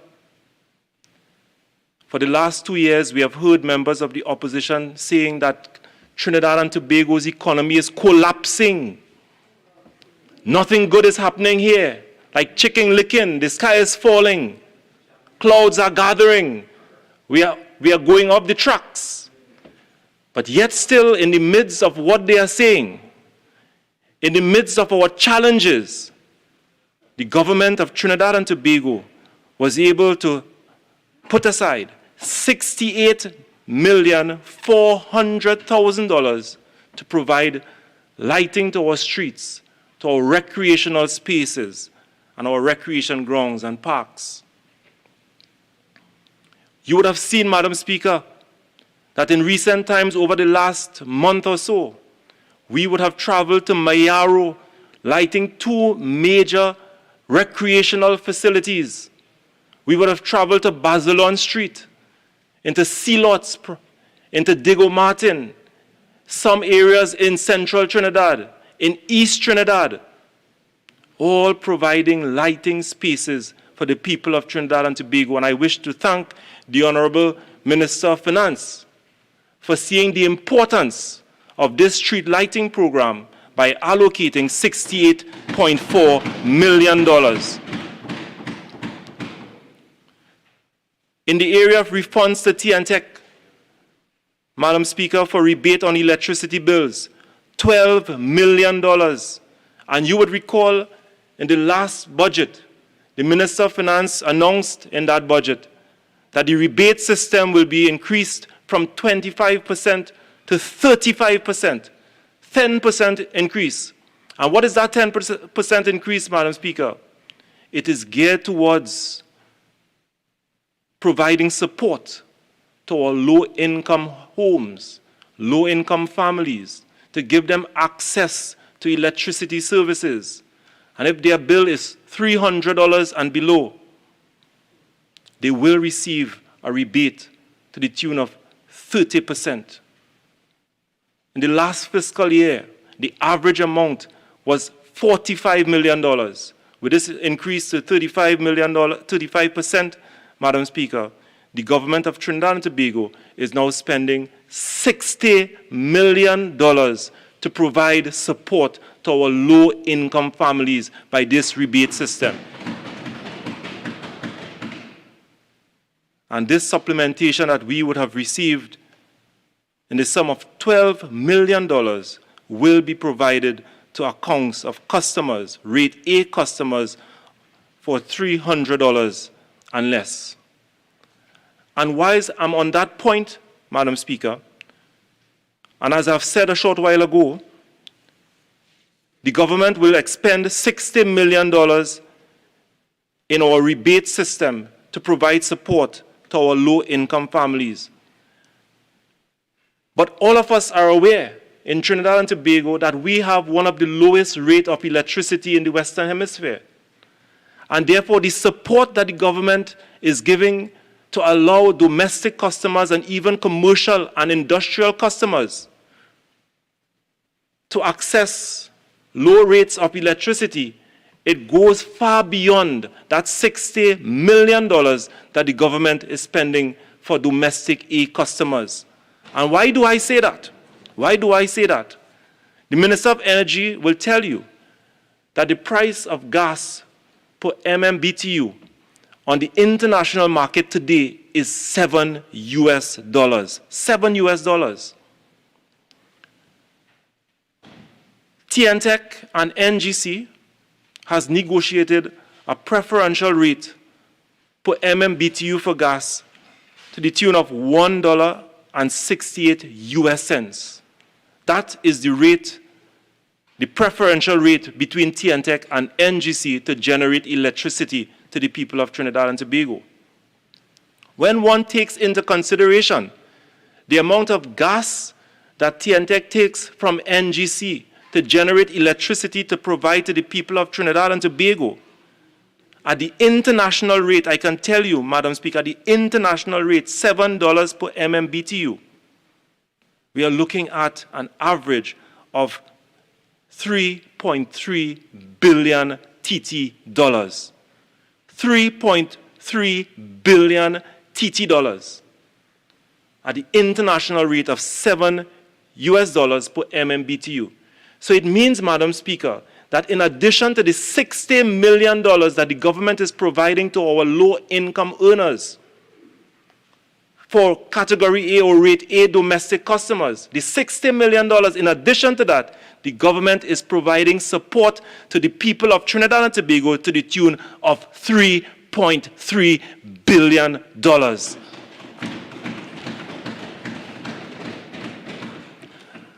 And the reason why I am taking my time to say that, Madam Speaker, because oftentimes we walk the streets and we listen to conversation, we listen to our talk shows, we listen to television and people calling in.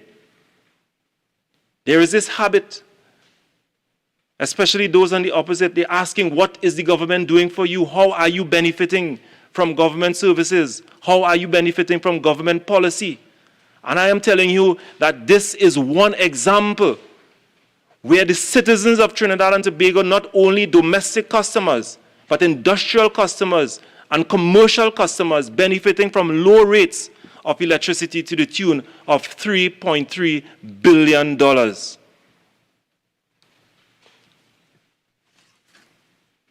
And this is the kind of conversation that we expect to hear from members opposite, not rocking around with files and trying to spew venom on colleagues and engaging in bacchanal politics.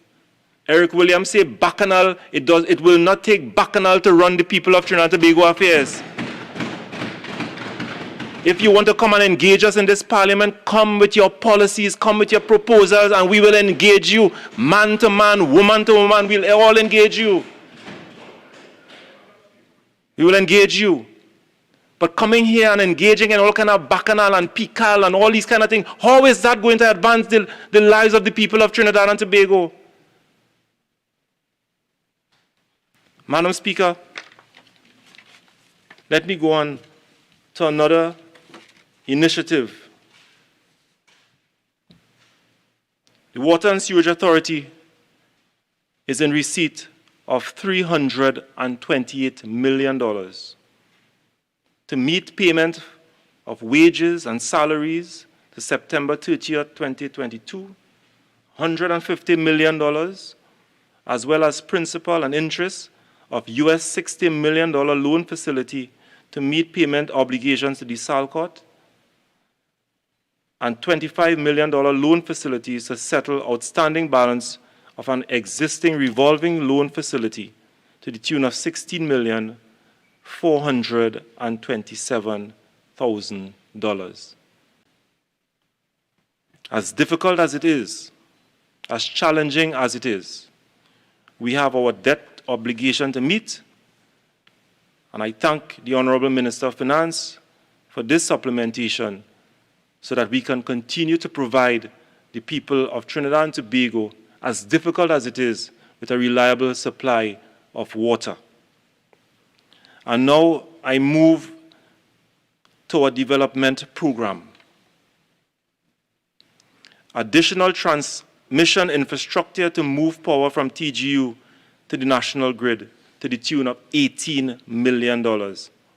Madam Speaker, you would recall sometime recently, I laid a report in this House as instructed and mandated by the Cabinet of Trinidad and Tobago. A report by a Cabinet-appointed expert committee to investigate the causes of an island-wide power outage on Wednesday, the 16th of February, 2022. One of the key recommendations in that report, Madam Speaker, as a matter of fact, it is the first recommendation, is that the committee recommended the construction of another 220 kilovolt circuit that should be built connecting the Union substation to the Gandhi substation. It would be prudent that this new circuit does not use the same route as the existing Union to Gandhi circuit. A very important recommendation, because currently there is only one 220 kilovolt circuit that connects the TDU facility to the national grid. And it is because of that incident that occurred in February that caused the national blackout, that interrupted that main 220 kilovolt line, resulting in a cascading of events that led to a national blackout, an island-wide blackout in Trinidad and Tobago, that the committee recognized that this poses a serious vulnerability to the electrical grid in Trinidad and Tobago. But I'm happy to say, Madam Speaker, that whilst we accept this recommendation, and it is in fact a very profound and important recommendation, this government has seen it fit, just a year or 2 years ago, to engage in this process and to engage this initiative to construct this extra utility corridor to add this level of robustness and resilience to the Trinidad and Tobago Electricity Commission's electrical grid, so that in the event that something should happen to this main 220 kilovolt line, the people of Trinidad and Tobago and the electricity grid will maintain that level of resilience, that level of redundancy. And I'm happy to report, Madam Speaker, not only embracing the recommendation of this expert committee that investigated that island-wide blackout, and I'm happy to report that early in 2023, this line will be fully constructed, thereby improving the level of resilience to TNTEC's distribution grid. And I'm very, very happy to report that. And though this supplementary appropriation is not about the island-wide blackout, I wish to take the opportunity.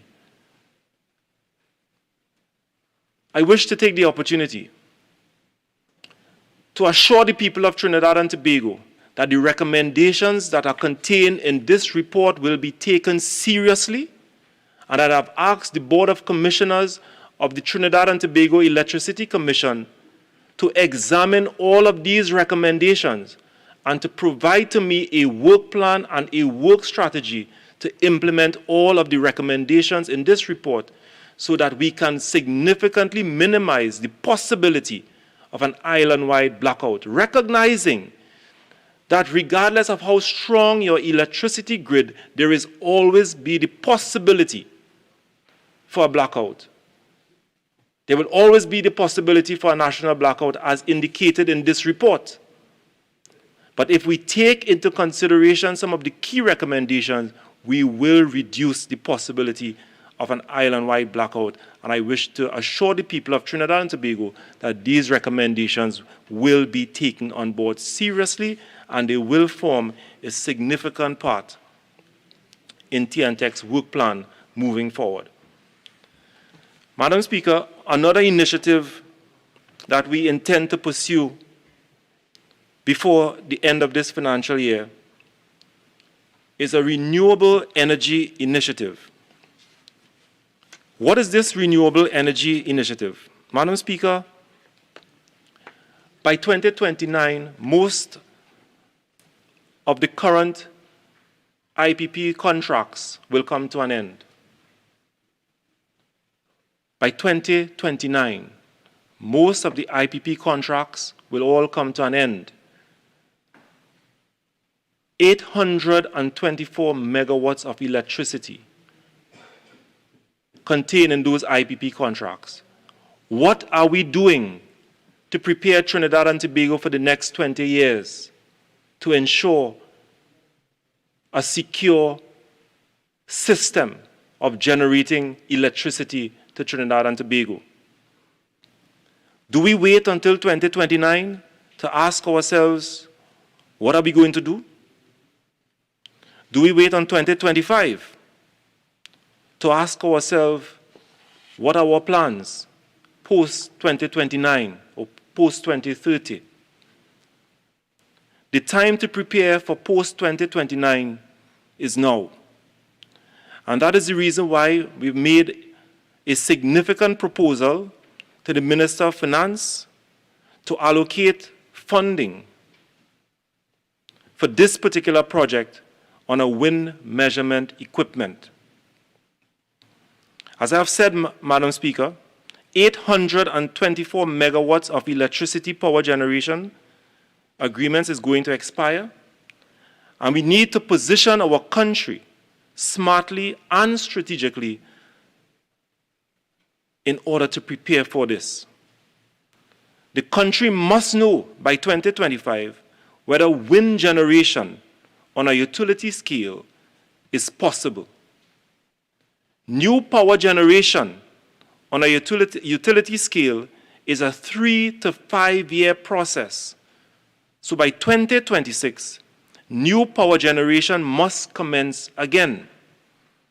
Additionally, it must be noted that there just isn't sufficient space to accommodate large solar plants in Trinidad and Tobago, a small island like Trinidad and Tobago. With solar plants, a small amount of energy requires an inordinately large mass of flat land with continuous sun.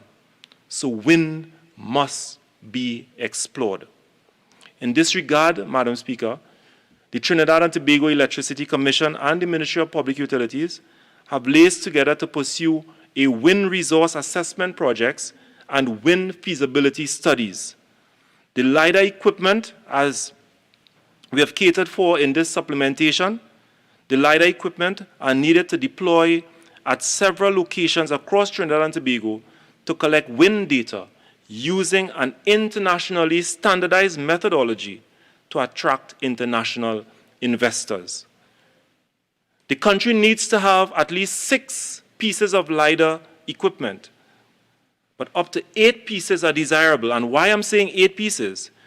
The reason for the multiple amount is that wind data must be measured over an 18 to 24 months period on an hourly basis, so that this data can be accurately assessed to determine whether wind generation on a utility scale is possible on that location where the wind is being measured. The country can wait for one, or can't wait for one set of measurements to be completed to commence another at an alternative site. TNTEC has already engaged the process to procure these LiDAR equipment, and I look forward to the successful procurement of these equipment, Madam Speaker, so that we can strategically position Trinidad and Tobago to explore all of the possibilities that may occur in the generation of electricity by wind. It is noted that this investment required for just 50 megawatts of wind plant is more than 1 billion TT dollars. That is the kind of investment that you are looking about. So if you wish to generate and to construct a plant utilizing wind power for 50 megawatts of electricity, it is costing in the region, or it can cost in the region of $1 billion. But the time and the preparation, it must commence at this point in time. Madam Speaker, we are looking at the operation of the Meteorological Services of Trinidad and Tobago, a very, very important department and a unit under the Ministry of Public Utilities. You don't hear much of them, but the role that they play is a very important role. We've asked the Minister of Finance to allocate the sum of $1.4 million for the procurement of a geostationary operational environmental satellite GO-16 receiving system for the Meteorological Office of Trinidad and Tobago. And what are the benefits of that GO-16 satellite receiving system? Madam Speaker, it will facilitate fundamental operational changes in the way the Meteorological Services Division investigates weather systems threatening Trinidad and Tobago. And the new system to be procured and received before the end of this financial year will advance the ministry's digitization and digitalization thrust and revolutionize the generation and production of services by the Met Services Division. The system will enable the Met Office to make better use of interactive digital technology and provide greater operational agility that will improve nowcasting and on-the-spot prediction of rapidly developing hazardous weather systems. It will also provide users of the MSD website, social media platforms, and mobile app with an enhanced customer experience. It will strengthen, Madam Speaker, the national weather monitoring and observing capabilities in ways that will enable the MSD to enhance its science-based, data-driven, early warning weather and climate services. These are essential to support critical decisions-making for battling climate change adaptation and tailored services for water resource management and reliability on the electricity grid. In addition to that, Madam Speaker, we intend to invest a sum of $1.7 million for the refurbishment of the radar tower at Brasso Venado. Madam Speaker, the existing tower infrastructure needs renovation to accommodate the vigorous demands of radar systems. When it becomes operational, refurbishing the station will prolong the life cycle of this asset, which can improve weather predictions and provide additional warning time to prevent flooding and accurate forecasts for heavy rain. I look forward, Madam Speaker, to the successful completion of these two critical projects for the meteorological services of Trinidad and Tobago to enhance our public utility sector, to support the initiatives of the Water and Sewerage Authority, especially the Water Resource Agency, to support our colleagues in the Eastern Caribbean, to support our citizens by providing real-time data on hazardous weather conditions approaching our twin island republic, by putting forward the necessary warnings to our citizens so that they can take the appropriate action to safeguard themselves, to safeguard their community, to safeguard their country, to safeguard their families from the harms of hazardous and extreme weather conditions. Madam Speaker, another important initiative being pursued under the Ministry of Public Utilities Development Program is the Community Water and Improvement Program. This program started somewhere around 2017. And when I entered the Ministry of Public Utilities, Madam Speaker, the allocation to that line item was pretty small.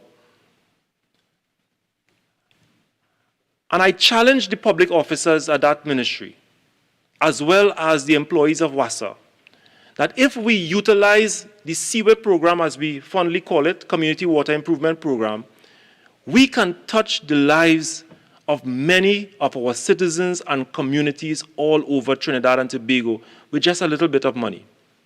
Because I have recognized as Minister of Public Utilities that if money was the problem in this country, impacting upon the water supplies of the people of Trinidad and Tobago, if money was the problem, then the expenditure of over $20 billion in 10 years, no community would have been, or rather should be having, a water problem.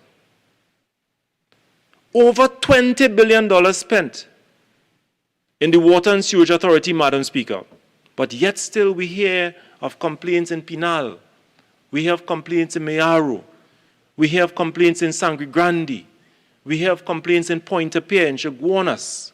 We have complaints in the West, in Tobago, all over. Unfortunately, some people ride this tiger and accuse this government of discrimination, not recognizing that every single constituency in Trinidad and Tobago has a water problem. So therefore, the problem, as I have recognized it, as Minister of Public Utilities, it is not a money problem. It is a management problem. And unless we get this management issue in the Water and Sewage Authority correct, then regardless of how much money we spend, we will continue to have challenges. And therefore, I use the CWIP program as an example. In the first phase of CWIP, Community Water Improvement Program, with an allocation of $20 million, Madam Speaker. Madam Speaker, we were able to successfully complete 22 projects across Trinidad and Tobago. We started in Laventille East Mova, Madam Speaker, where we completely refurbished the water treatment facility and booster station, benefiting the lives of 18,000 citizens in Laventille East Mova, with an expenditure of just $1.3 million. Project completed in record time. The community was motivated. I was so happy to see young men from the community of Laventille coming forward and participating in this project to rehabilitate this booster station. Painting, reconstructing the pipelines, taking ownership for this facility. Completed in a record 2 months to the tune of $1.3 million, benefiting the lives of 18,000 citizens. So the problem is not money. The problem is management.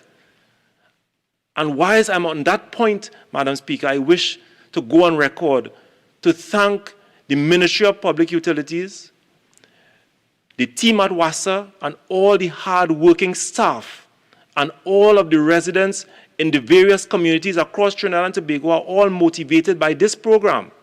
I wish to thank all of them for the work that they continue to do, because so far we would have completed over 34 projects, and I will list some of these communities where we would have completed projects, Madam Speaker.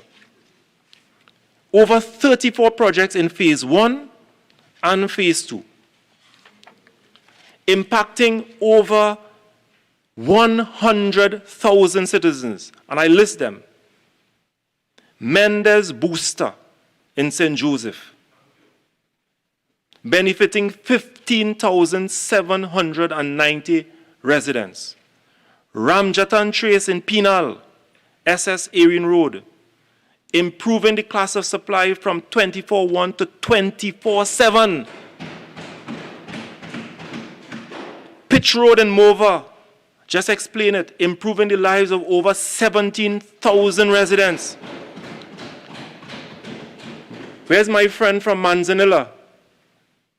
My friend from Manzanilla, he can attest to the construction of the Tamana Booster Station, benefiting the lives of 450 residents. Upper Wharf Trace, my colleague from Tunapuna, can't remember that resident name, Elizabeth. She broke in sound and dance because she saw water flowing through her taps for the very first time in 40 years. Monroch Road in Williamsville, Petrotrin Heritage Bungalow Camp, Clark Road in Pinal. One resident there emailed me just 2 weeks ago thanking me thanking me for the work that was successfully done under this program. Subadar Street in La Fortune and La Romaine. Petrotrin Road in Montcabrite Road in Toko. We rehabilitated a number of wells in Karapichaima and Freeport, and we continue to do so. We also did a number of wells in Mayaro, La Fortune and Point Fortin, the Brazil Booster, La Romaine EMBD residential site, Picton Road in Diamond, Leoto Road, Leoto Trace in La Hoqueta. Then we have the Manzanilla Booster, 2 successful projects in the constituency of Manzanilla. And you know something about this particular project in Manzanilla? The records at the Water and Sewerage Authority suggested that in that area, the number of requests for water trucking has dwindled significantly because the people can now have access to a reliable supply of water under this community water improvement program. Brasso Seco Village, Valsain Waterworks, Cameron Hill in Maraval. And Madam Speaker, I can't be fixing everybody's constituency and not fixing the constituency of Lupino Borneo West. In 2 weeks' time, can't be doing that. In 2 weeks' time, Madam Speaker, after 40 years, we constructed an intake in the Lupino community. We will commission that project, and after 40 years, the people of Lupino will now enjoy 24/7 water supply after 40 years, Madam Speaker. And what did we do? It just cost, and if you're asking, and if you're wondering if it cost $5 million, Madam Speaker, it didn't. It cost $1.5 million. The construction of an intake in a river in Lupino, a treatment facility generating over 100,000 gallons of water to distribute to the people of Lupino. And it's the same thing that I propose to do in Mayaro. Because I spoke to my colleague in Mayaro and I heard a voice note and it hurt my heart to hear what a citizen has to experience in Mayaro. And I wish to give the assurance to my colleague from Mayaro that we will construct a plant utilizing the water from the Ottawa River, and it will give your community and your constituency 24/7 water supply, because that is what they deserve. That is what they deserve. And I propose to do the same thing in the 3rd phase in the constituency of Couva South, in the constituency of many constituencies, in opposition constituencies. But I also propose to do a number of projects in Tobago. I propose to do a number of projects, and I continue to do a number of projects in Parliament. Madam Speaker, I am not ashamed to say I represent the constituency of Lupino Borneo West, but I am a born and bred Paraminian, and I know the struggles of the people of Paramin. And therefore, I am going to use my office as I'm assisting everyone in this house and every single constituency. I intend to also ensure that the people of Paramin get 24/7 water supply. I will work with my colleagues on this side of the house. I will work with my colleagues on the other side of this house, because I don't propose to play politics with water. Because the $30 billion that we have spent in this country, it belongs to all of us. And therefore, I ask members of the opposition, if you are serious about giving your constituents water, then join with us on this side of the house and let us work together to pursue proposals, pursue initiatives to transform the Water and Sewerage Authority, because our country deserves better.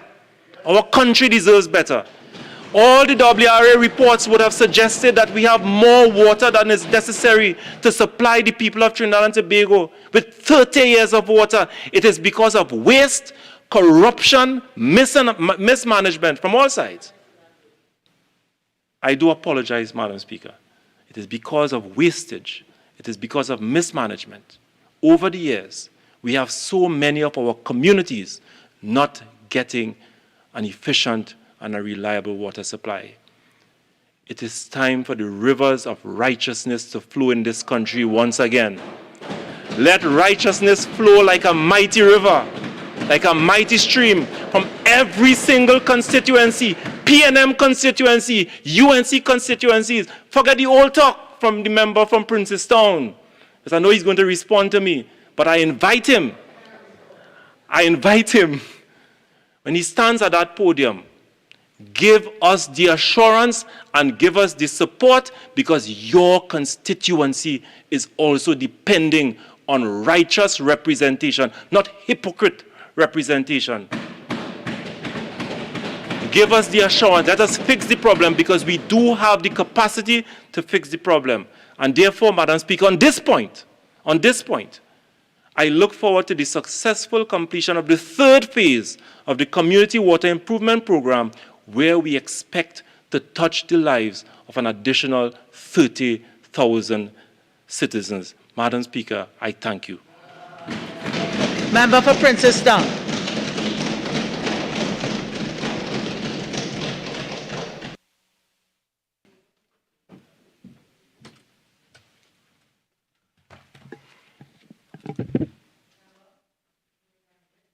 You're reminded that your full time is 45 minutes.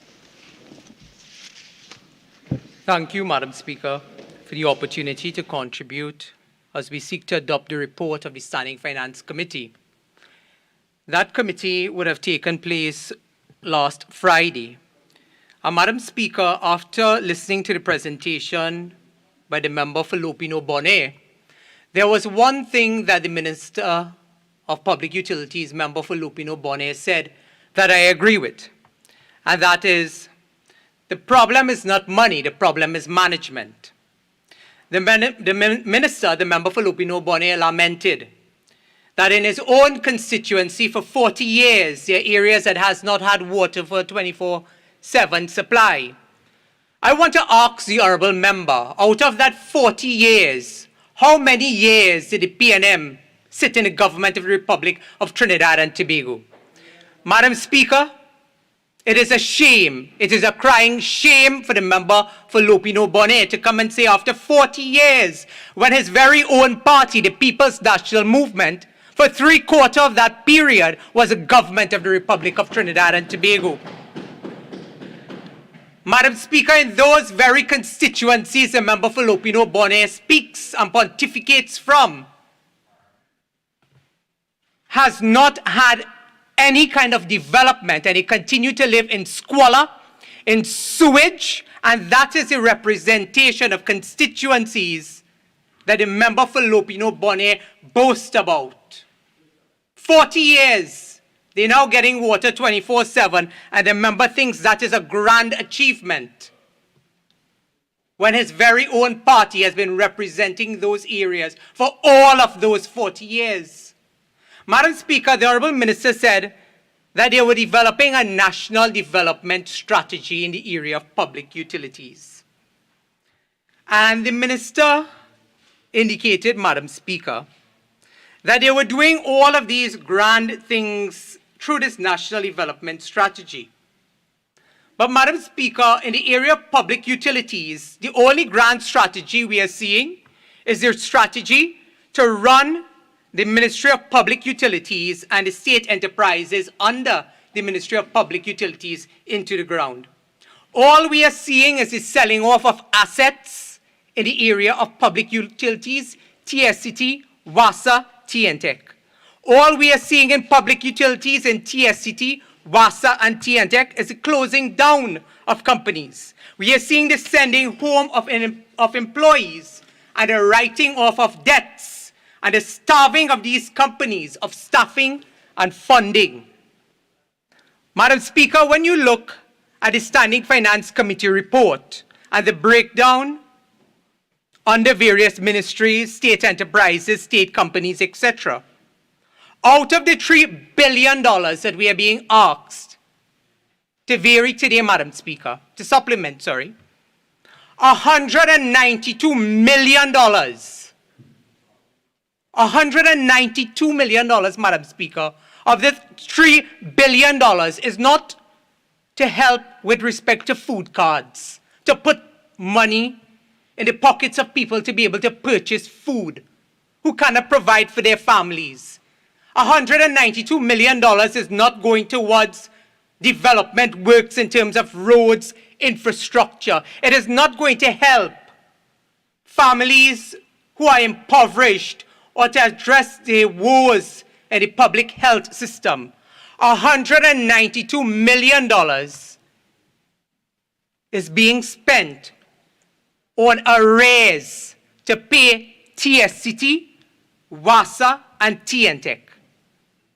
Madam Speaker, the government has not paid arrears in some instances since 2016, and that is contained in the Standing Finance Committee report.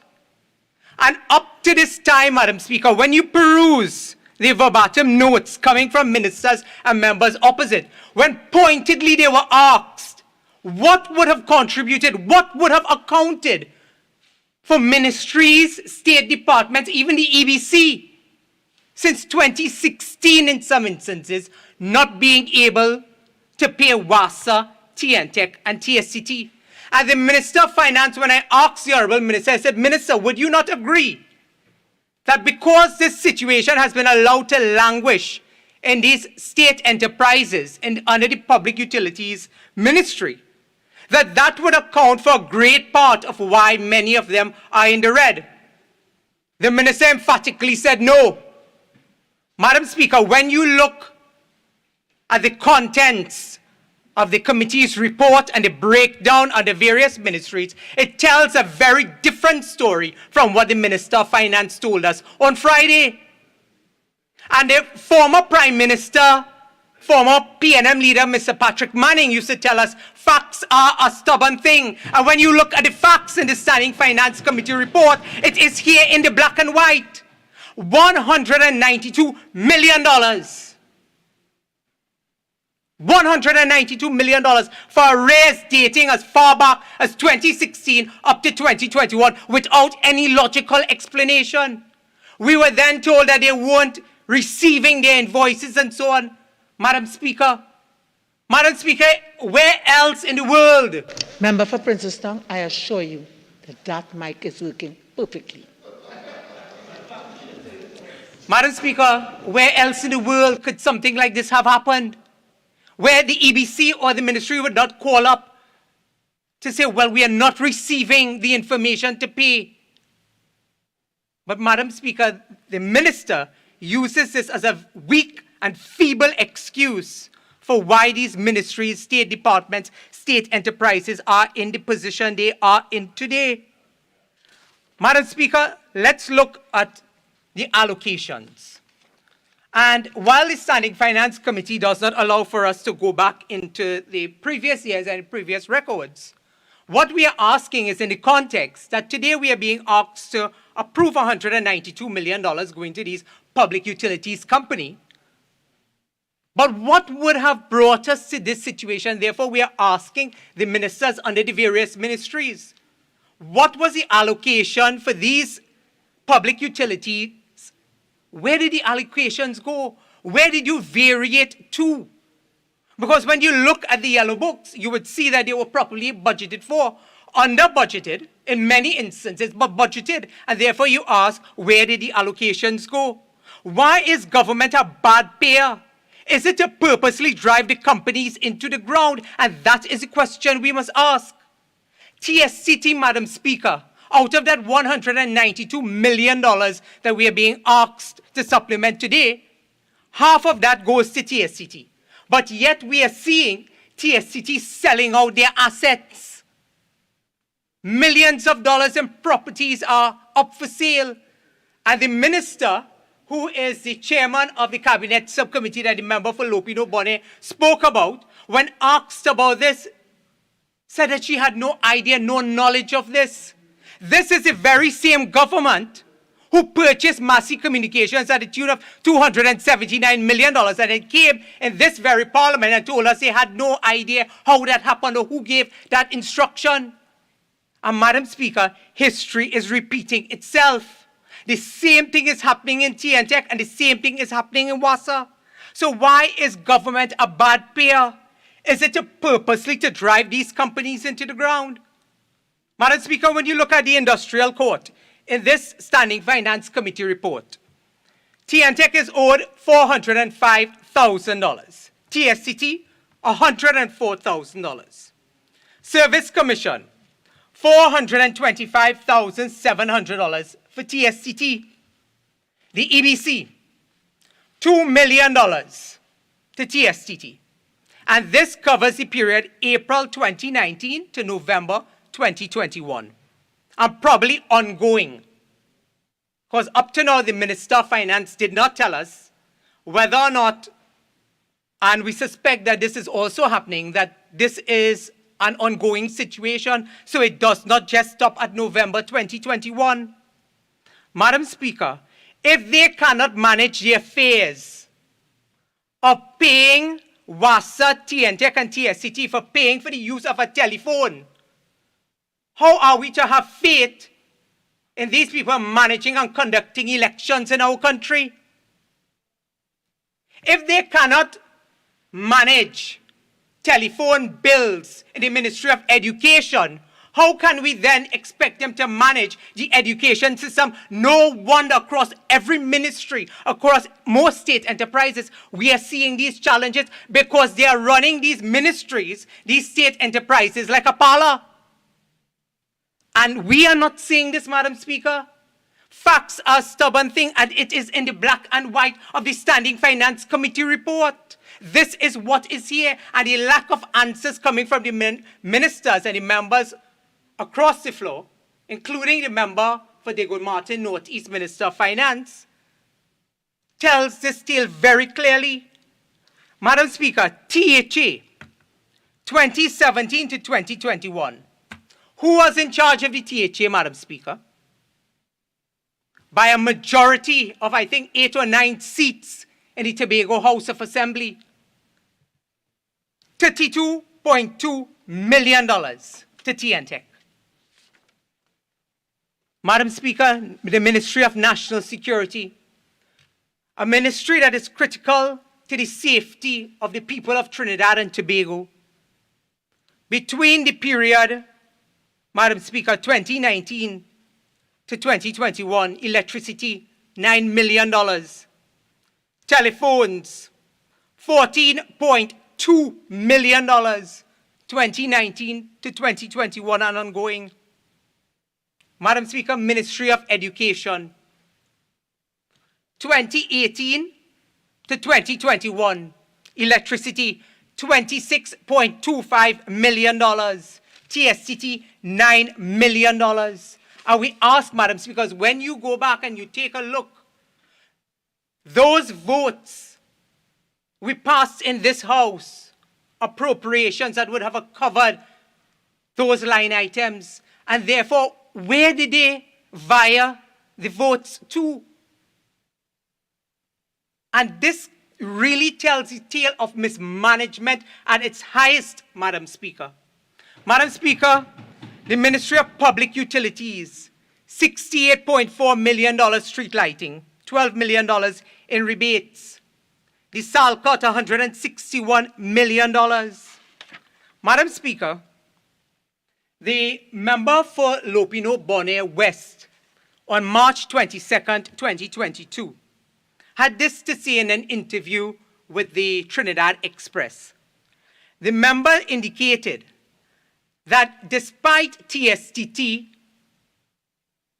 registering over $2 billion, not 2 million, Madam Speaker, $2 billion in outstanding receivables, meaning that they were showing they had $2 billion being owed to them over a period of time.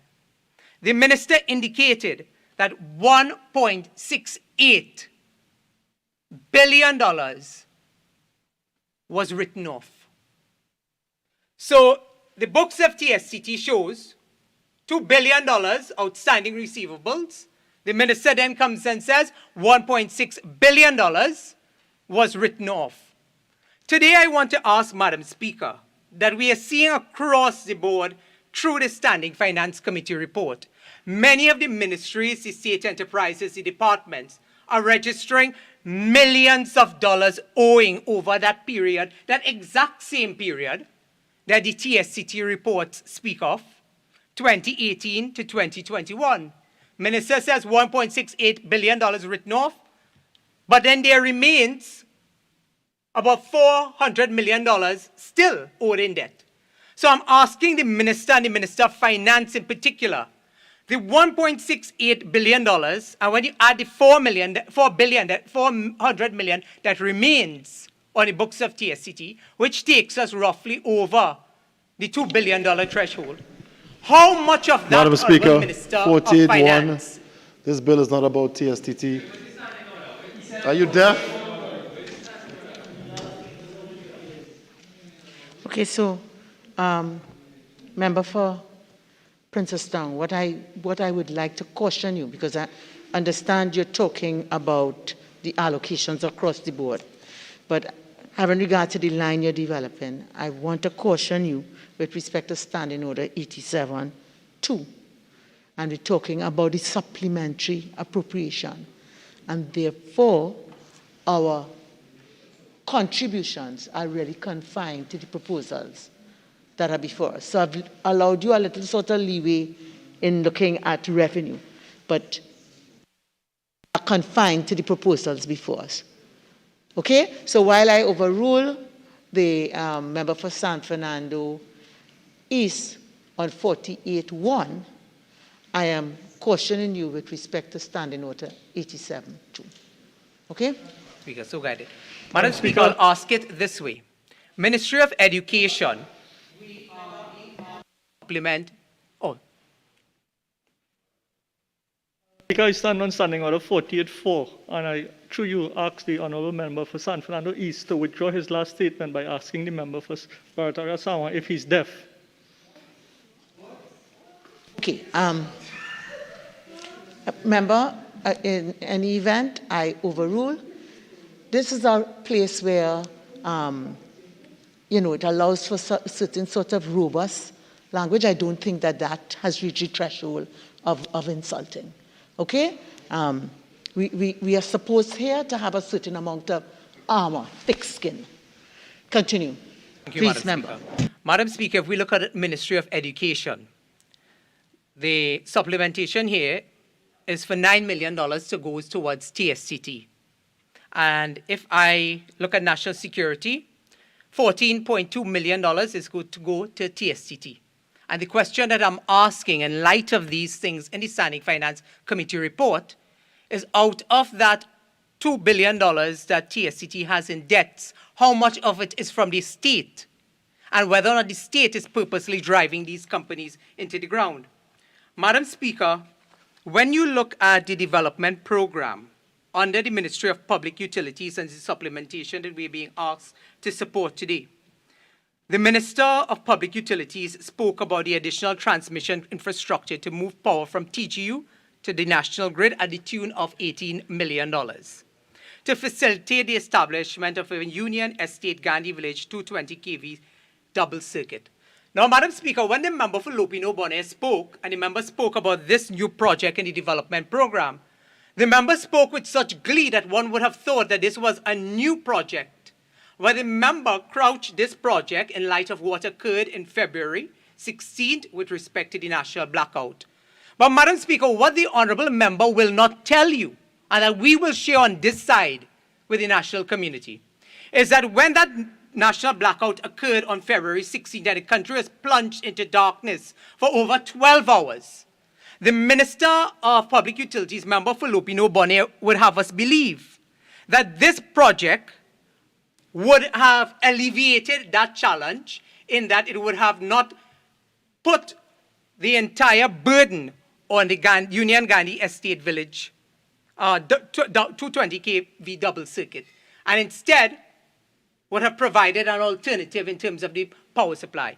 Today I want to say to the honourable member for Lopino Bonnet West, if this People's National Movement government did not shelve this project in 2015 because it was a People's Partnership project, what occurred on February 16, 2022 would not have occurred. And therefore, this line item that we are being asked to support today of $18 million is 7 years too late, Madam Speaker. Almost 7 years too late because this government spite and malice in terms of shelving these projects. Had this project materialized when it was scheduled for in the tail end of 2015, we would not have endured 12 hours of blackout in this country, Madam Speaker. Madam Speaker, the Honourable Member for Lopino Bonnet West dealt with the allocation for WASA. And in this year's budget presentation, WASA was cut by $350 million in materials and supplies and in other areas. Today we are seeing that $150 million, 248,000, goes towards salaries and wages. 60 million is for the loan facility to meet payment obligations to the SALCOT. 25 million US is a loan facility to settle an outstanding balance of an existing revolving credit facility. But Madam Speaker, I want to raise the issue of the SALCOT because the Honourable Member for Lopino Bonnet West really did not put into context why we are being asked to approve US $60 million today as a loan facility to meet our payment obligations to the SALCOT. How did we arrive at this, Madam Speaker? Why are we still paying this loan? Who renegotiated these loans on 2 occasions? Once in 2002 and the other in January of 2010. It was a People's National Movement administration that took water out of the SALCOT from the domestic grid to put it on the commercial grid, and that is why we are paying this today in the black and white US $60 million loan facility to meet payment obligations to the SALCOT. When this issue first came up in the public domain, Madam Speaker, the member for Lopino Bonnet West was quick to say that it was a partnership administration. But again, facts are a stubborn thing.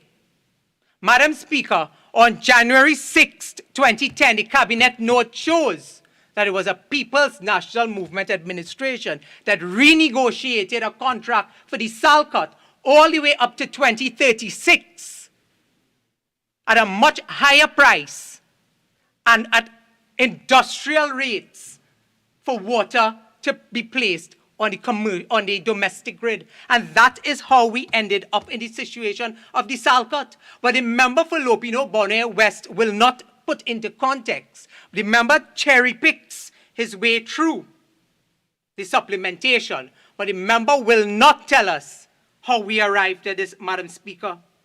Madam Speaker, the Honourable Member for Lopino Bonnet West spoke about something called the Community Water Improvement Program. And here we are being asked to supplement $35 million for this particular area.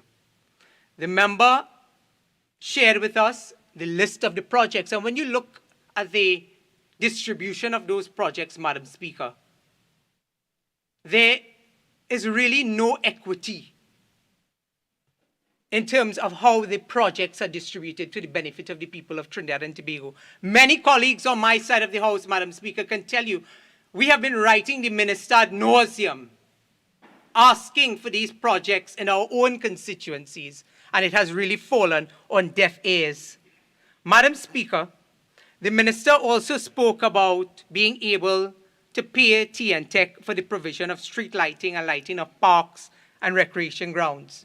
The member for Cuvasau just showed me the back page of the Trinidad Guardian, where in his own constituency, the sports group, that are now the national cricket winners, they had to function on grounds that have fallen on deaf ears in terms of requests to have the grounds properly lit for over a year. And the member was right because the member anticipated, the member for Lopino Bonnet West, anticipated that yes, we will speak about geographical discrimination because the member is very well aware of our request for assistance in terms of these areas that have fallen on deaf ears. So the member probably has, Madam Speaker, a problem with his conscience. Because you see many of these sports, cultural groups who engage in Madam Speaker, 48.6, please. Okay, Continue, member. Continue. Madam Speaker, with respect to the additional transmission under line item 00305A591 in the Standing Finance Committee report on the development program, it was for years we told them about decentralizing the grid into zones. 7 years later, Madam Speaker, we are now hearing about these things, and the members speak as though they're hearing about these things for the very first time. But because, again, out of spite and malice, a lot of these projects were shelved. And who suffered, Madam Speaker? The people of Trinidad and Tobago suffered. The people that we represent, who put us in here to voice their concerns, their challenges, their objections to the way in which disbursements are being made, Madam Speaker. Madam Speaker, I want to touch on the issue of the Children's Authority. And it is often said, judge me by not what I say, but what I do. Government has consistently under-budgeted the Children's Authority. Yet, the member for Tobago East, year after year after year will reject the notion that they are under-budgeting the Children's Authority.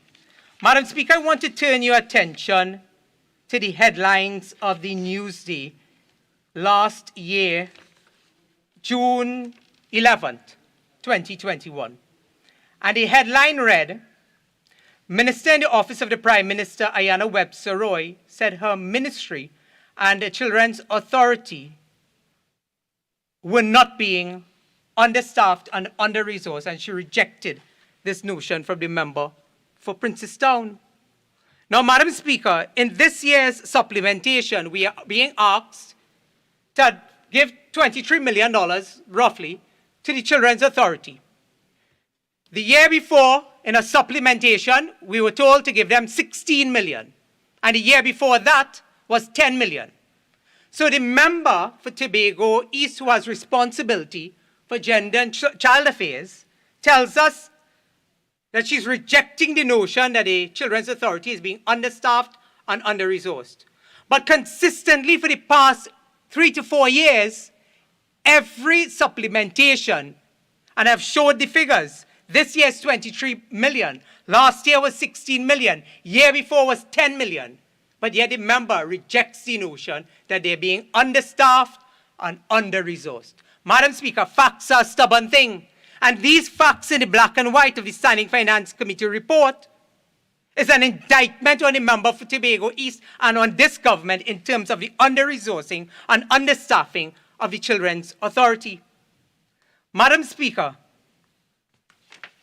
this $23 million for the Children's Authority, I ask the honourable member, the recommendations coming out of the report that is now in the public domain, how many of those recommendations will be enforced and this allocation will be utilized to enforce these recommendations? The member said, and I quote, member for Princestown, this has to deal with arrears. That is what the honourable member for Tobago East had to say. Member for Princestown, this has to do with arrears. So this is not enforcing or assisting in the recommendations coming out of the report. This is not advancing the work of the Children's Authority or expanding the Children's Authority.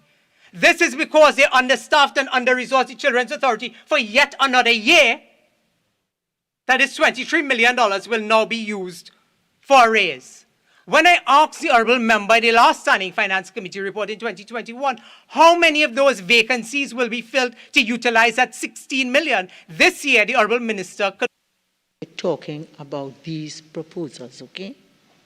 This year, the 23 million, the member couldn't answer the questions from last year. And again, when repeated in this year's Standing Finance Committee report, again, the honourable minister could not say. Madam Speaker, this is against the backdrop of a serious report that tells us about wanton abuse, gang rape, and murder. The minister could not say whether these recommendations were being enforced. Instead, we are told that the 23 million is to cover outstanding bills and arrears. Therefore, how can the minister say that they are not under-resourcing and under-budgeting the Children's Authority? The fact there is an allocation for arrears is an indication that these institutions, like the Children's Authority, that falls under the government's responsibility, is in chaos, is in decay, and is in breakdown, Madam Speaker. Being asked to effect over 22,397,000, yet 46%, Madam Speaker, of homes that receive financial support of the Children's Authority are unlicensed. The Minister was asked how would this allocation bring homes up to standard. However, it does not, Madam Speaker, address how this would happen. Instead, the homes are left to languish. How many children have been extracted utilizing this $23 million allocation? Again, the Honourable Minister has not indicated. When the member for Siparia, Madam Speaker, and myself indicated that the children's homes should be reviewed, it was never our intention to have the children's homes shut down. What we said with this $23 million allocation for the Children's Authority is to indicate whether or not there is an alternative to extract the children, put them in alternative accommodation with alternative supervision and regulations. And while they're in a safe and conducive environment, therefore you bring the homes up to standard so that they are then licensed. That is what we were calling for, Madam Speaker. Today we are asking how many of these children have been extracted from these homes. How many alternative accommodation centers have been identified? What about the staff of the Children's Authority? I have been asking since 2015 about the Child Protection Unit that works in tandem with the Children's Authority. Today we are seeing $23 million being supplemented, it's Children's Authority. But what about the supporting arm of the Children's Authority, which is the Child Protection Unit? Madam Speaker, I have members from the Child Protection Unit coming to my constituency office, telling me that the Child Protection Unit is tremendously understaffed and under-resourced. In the Southern Division, there's only one officer. One officer, Madam Speaker, and these are things that have been raised time and time again. Madam Speaker, when we look at that report that is now in the public domain, it speaks about recommendations. And from this very house, Madam Speaker, the People's House, we have been saying, establish a National Commission on Children, establish a Children's Ombudsman, resource the Children's Authority properly, license all homes, strengthen the legislation. Madam Speaker, those exact same things are what are contained in the report. But when you ask the honourable members opposite of how the $23 million will be used to enforce these things, we are told by the member for Tobago East, and it is on the Hansard, when the member, and I quote, says, "Member for Princestown, this is to deal with arrears." Madam Speaker, this in no way helps the children of Trinidad and Tobago who find themselves at the risk and at the mercy of rapists, of those that prey upon them. Madam Speaker, the member for Tobago East assured us that the Children's Authority had enough vehicles, they had psychiatric staff, they had resources for officers, they had training that was being done. Last time we were told that 70% of the allocation would be used to bring in new officers. Madam Speaker, when you call the Children's Authority on a Friday, they tell you to call back on Monday. So what happens to the children over the weekend, Madam Speaker, if you have an emergency situation? And these are things that have been raised before, Madam Speaker, that continue to fall on deaf ears. Madam Speaker, the member for Tobago East indicated that the Children's Authority was concerned about placing children with foster families and to be adopted rather than put in children's homes. This was the response by the honourable member in the Standing Finance Committee when we raised the issue of alternative locations and so on. Member for Tobago East, through you, Madam Speaker, the only way that we can get to foster families and adoption and so on, which is a very lengthy process, is through the already established process that takes weeks, months, and many instances, years, Madam Speaker. And the member deflected And I want to say to the Honourable Member, Madam Speaker, through you, that no amount of heartbreak, no amount of tears will resolve this situation. What this situation requires, Madam Speaker, is to enforce the recommendations and do not allow it to languish. I'm hearing about another report in the public domain, but I also want to ask what happened in 2004 to the retired Justice Monica Barnes report? Remember we're talking about the allocation, huh? All right? So I'm not going to allow you to go into all of that unless you could tie it to what we are considering. All right, thank you. Madam Speaker, back to the issue of the $23 million with respect to the Children's Authority. We also have where we see St. Jude's and St. Michael's, the non-profit institutions, are already receiving allocations, Madam Speaker. But the long and short of it, Madam Speaker, is that these challenges are not new challenges. And the minister, the government cannot continue to bury their heads in the sand and pretend as though it does not exist or it just arose, Madam Speaker. These issues have been languishing.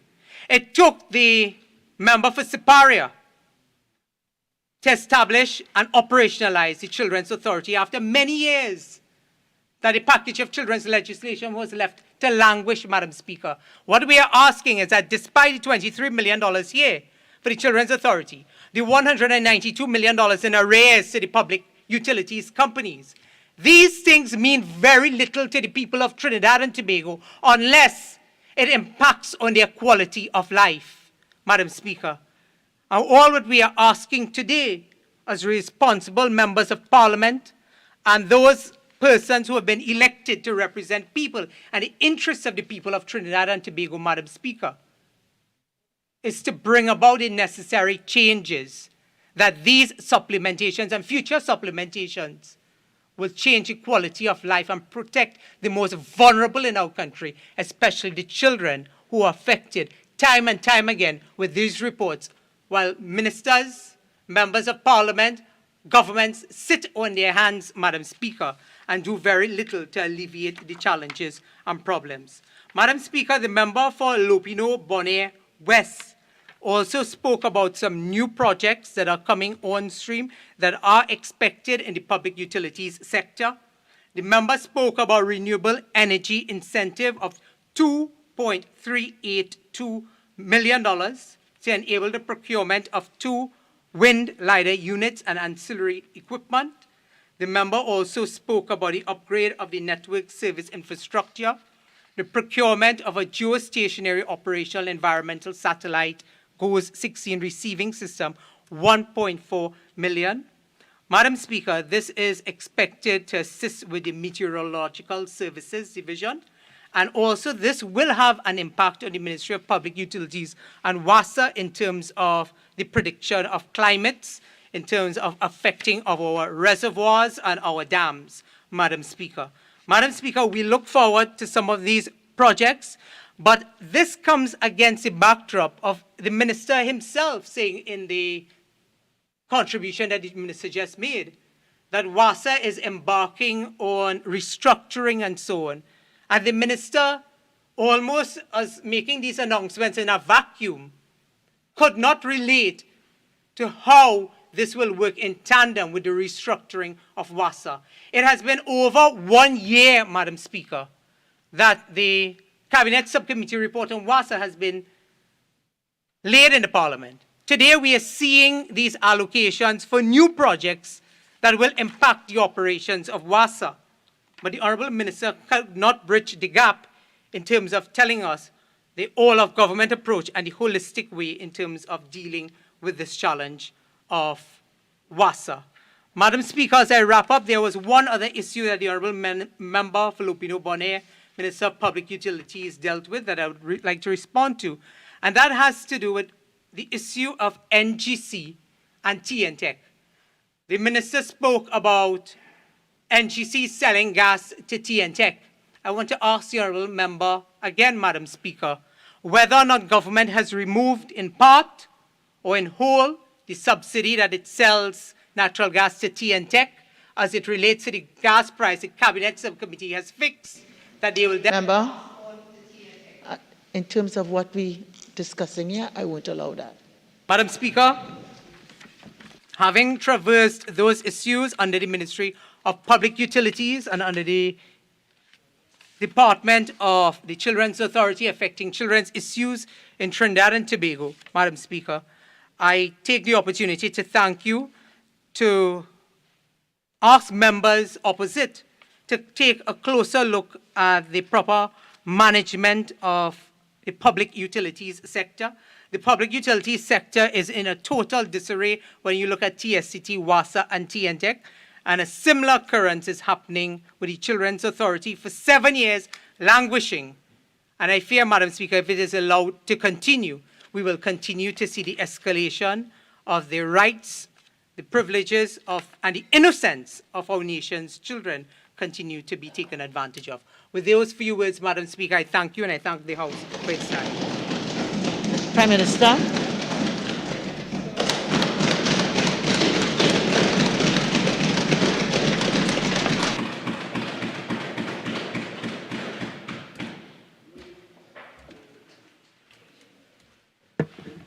Prime Minister, you're reminded you have 45 minutes full time.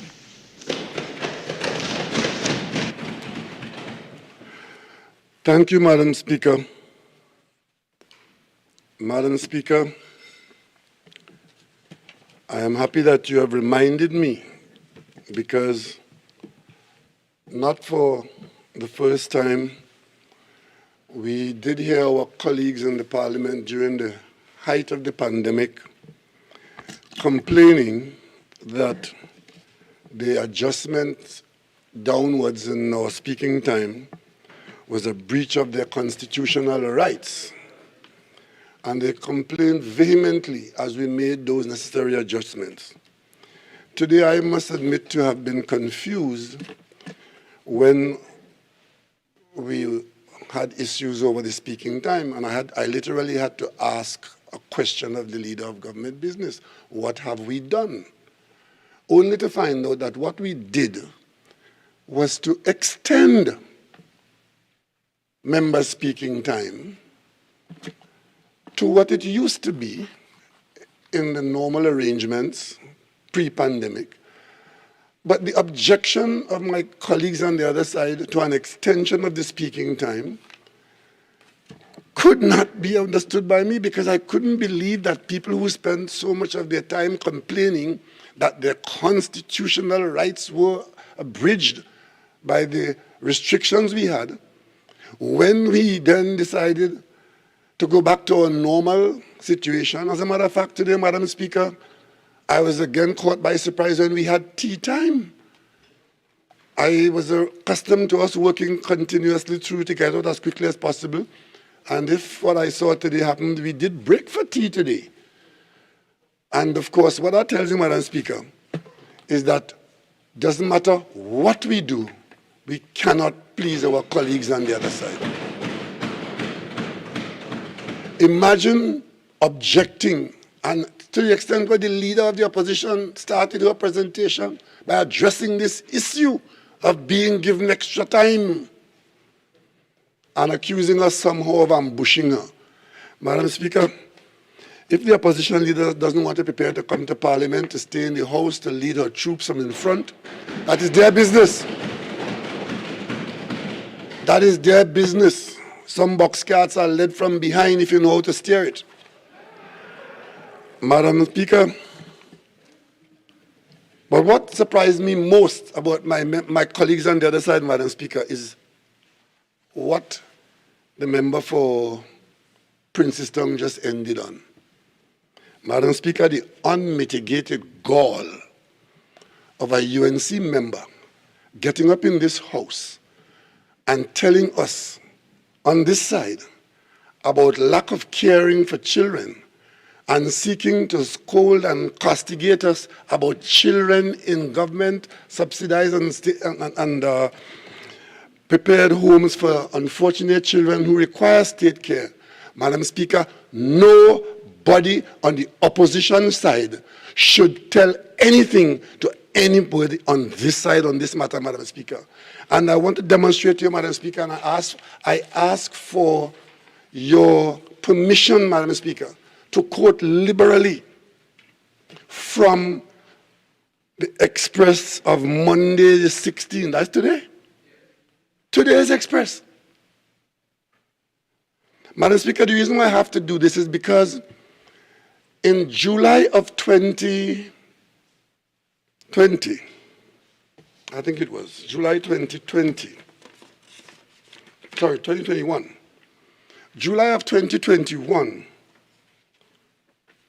Madam Speaker,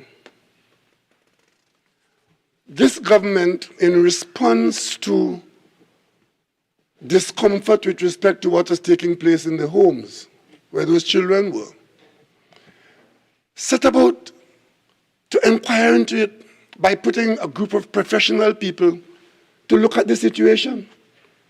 It wasn't an overnight situation.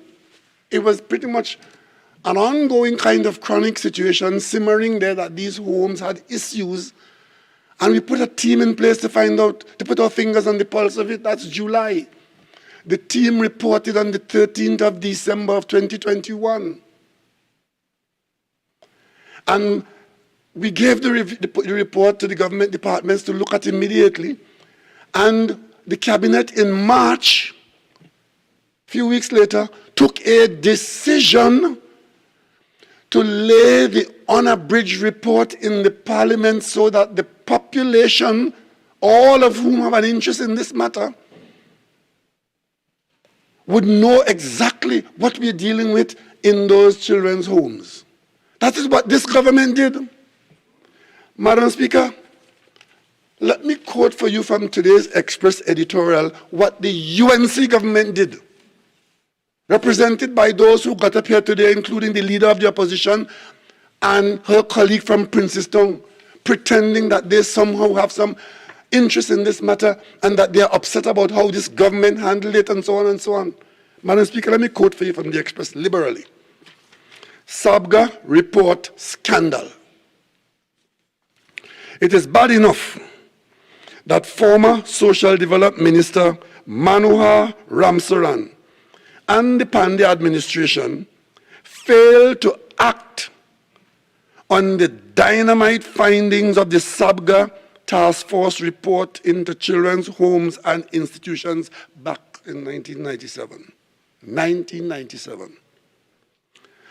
But for Ramsaran to now defend his failure 25 years later on the grounds that his interest was, to quote, was not personal to lock up anybody, unquote, since it's not his, quote, character to be malicious, unquote, marks him out as having been completely unfit for the job. In what universe, we wonder, is the willful decision to condemn children to abuse and torture not malicious? The dangerous and antediluvian thinking demonstrated by Ramsaran has condemned generations of children in state care to horrific physical and psychological abuse and torture. Had the Pandey administration acted on the SABGA report with the urgency required, the scourge of physical and sexual abuse existing in children's homes today would have been eradicated, if not completely, then substantially. Instead, Madam Speaker, and I want you to listen to this very carefully, Madam Speaker. Instead, the government, the UNC government, buried it in a massive state cover-up for which Ramsaran and the rest of the cabinet, including current opposition leader Kamla Persad-Bissessar, the then legal affairs minister, must now account. Until she explains her own inaction in 1997, Mrs. Persad-Bissessar will lack the moral authority to castigate. Until she explains her own inaction in 1997, Mrs. Persad-Bissessar will lack the moral authority to castigate the Rowley government for its handling of the recent Justice Judith Doan's report into children's homes, while her demand for justice for today's abused children will ring hollow and reek of political opportunism. Madam Speaker, I can go on in the editorial, but I advise you to read page 12 of the Express.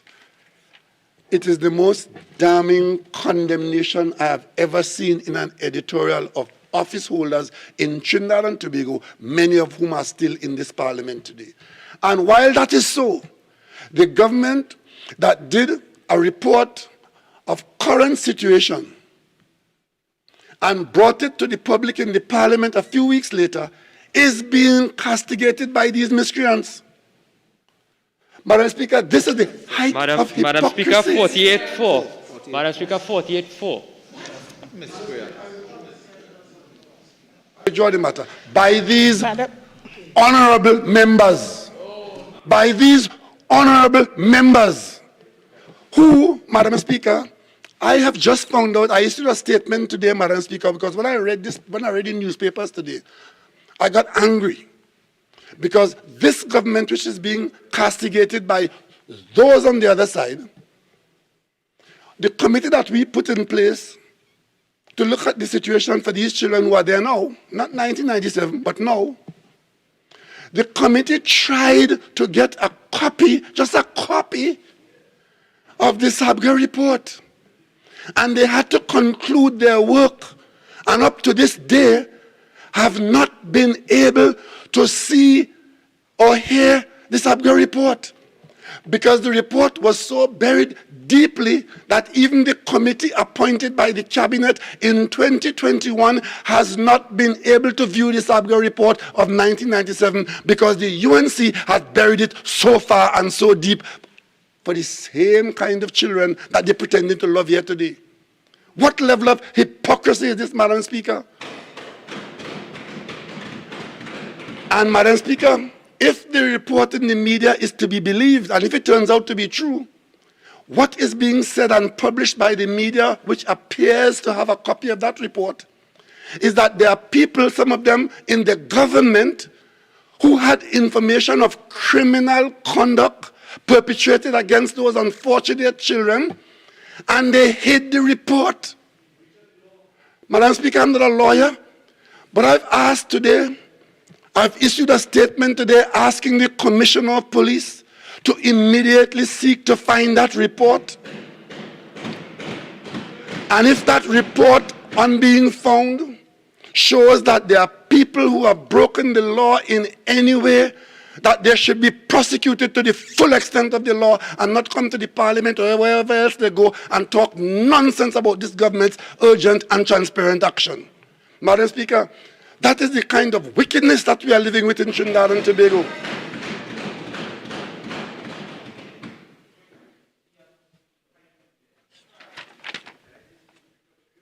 And Madam Speaker, and you know who led the charge today, Madam Speaker?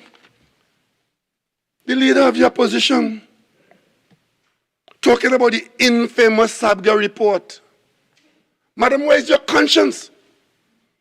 She was Minister of Legal Affairs at the time, being accused now by the national newspapers editorial of hiding the report and putting an adjective now on the report, infamous. Yes, it is infamous because the government of the day stands accused not only of infamous conduct, but insensitive conduct. Seeing people who have been involved or who were accused of being involved of committing heinous acts against children, ensuring the report is destroyed or hidden so deeply, and now you come to Parliament in your fleeting presence, pretending to be concerned, creating as much manima as you could around it, because, Madam Speaker, I could not believe what I was reading today, that having gotten on the way they got on since we laid the report in Parliament, that these people are now accused of doing this. And now the leader of the opposition takes his stand in the Parliament to talk about the infamous Sabga report. I would like to ask my colleague from Superior, did you see this report? Have you ever read it? So therefore, maybe you know what you're talking about. Infamous conduct on the part of whom? And today, Madam Speaker, I demand that the Commissioner of Police put a contingent of policemen to go and find this report and to interview all who were involved, because any such crime that was committed then is still a crime today and must be pursued to the bitter end.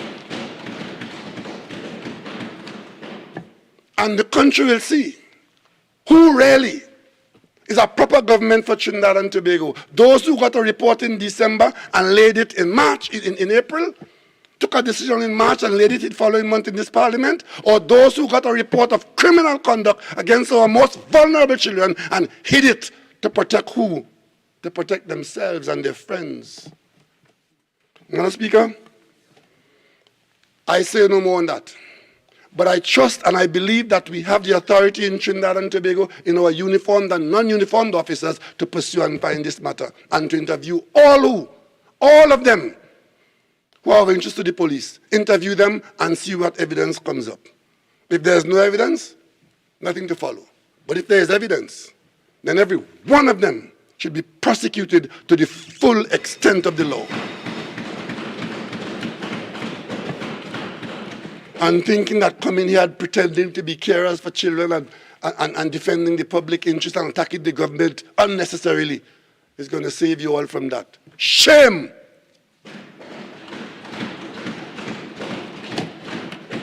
Madam Speaker, I heard the leader of the opposition, who was a former prime minister, who is one of the few people who should be in a position to provide guidance for this country, if only because of the places that she has been and the authority that she had and the period of experience that she carried on in this country. But, Madam Speaker, our colleague from Superior goes to the podium, and the biggest point she wants to make, hearing that the Minister of Finance is reporting that circumstances have changed for us for the better, and we are able to do a little bit more than we were doing before. And all she could talk about and raise as the main point of her presentation, where is all that money going? Trying to give the impression that somehow money being spent by this government and being reported to this House somehow is not going to and for the benefit of the people of Trinidad and Tobago. Because the intention all along is to mislead the people of Trinidad and Tobago. Madam Speaker, you were never a prime minister, so you maybe not understand it. My colleague from Orapuch East will never be a prime minister, but he will understand it because he has been in the cabinet. Others who have not, our young colleagues from Tabaquite and Chaguanas East and Moruga Tableland, poor children, they may not understand it, Madam Speaker. They rely on us to guide them. So when a former prime minister get up and say, where all them billions going, that is what the Minister of Finance should be saying. Madam Speaker, that is meant to mislead the public. Madam Speaker, for the benefit of our young colleagues who might not have read those documents that come to the Parliament, because every dollar of government expenditure comes through this Parliament. The documents are very complex, even complicated, but voluminous. And maybe many of them don't read it, and if they read it, some of them don't understand it because they are complex documents. But, Madam Speaker, the bottom line is, the Parliament is always aware of the expenditure pattern in this country and the details of it. So let me remind some of them for the benefit of it. I've just got from the Ministry of Finance a 1 month, one average month of expenditure on and for the people of Trinidad and Tobago. Salaries, to make sure that everybody's check is honored by the bank at the end of the month, whether you're a teacher, a nurse, a doctor, wherever you are in the public service, once you're on the government payroll, that you get, when the check is presented, it is honored in the bank in which it is presented. Thank you, my colleague. For 1 month, the numbers I'm giving you here is for 1 month, an average month, $1.65 billion. I just to pay salaries. And there are others who are not on salary. They are on pensions. And some of them have gratuities to get. And for 1 month, $250 million every month. Then you have to have a certain amount of goods and services to keep the country serviced. Things to be done, consumables, and so on. 330 million. The social services, those persons who receive a government check at the end of the month, government, what you call old age pension and the grants for those who are disabled and so on, 445 million. The ferry service to Tobago, going back and forth serving us, 45 million a month. WASA, transfer to WASA, cash, to pay salaries and wages up there, as well as other expenditure that they need help with, $185 a month, $1 million a month. Other transfers to other entities, $100 million a month. Other goods and services, medicine for the hospital, come in, requests for 100 million there and 100 million, $233 million for the month. Caribbean Airlines to keep it flying, $43 million a month. We have to have a development program to be able to keep people employed and so on, and to do the things that we need to do to keep the country operating. 300 million. Madam Speaker, fuel subsidy. You hear people organizing march because government removed the fuel subsidy and the government will collapse and the country will burn down and this will happen and that will happen because government take away the fuel subsidy. $288 million a month. The Tobago House of Assembly being funded separate and apart from the rest of it. $175 million for the month. Madam Speaker, that's an average month. That was what I just gave you. That was for the month of February. Approximately $5 billion for the month.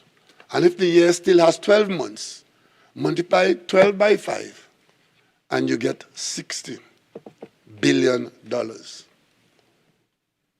Madam Speaker, the member for Siparia was Prime Minister who took the national budget up in 2015 to $63 billion.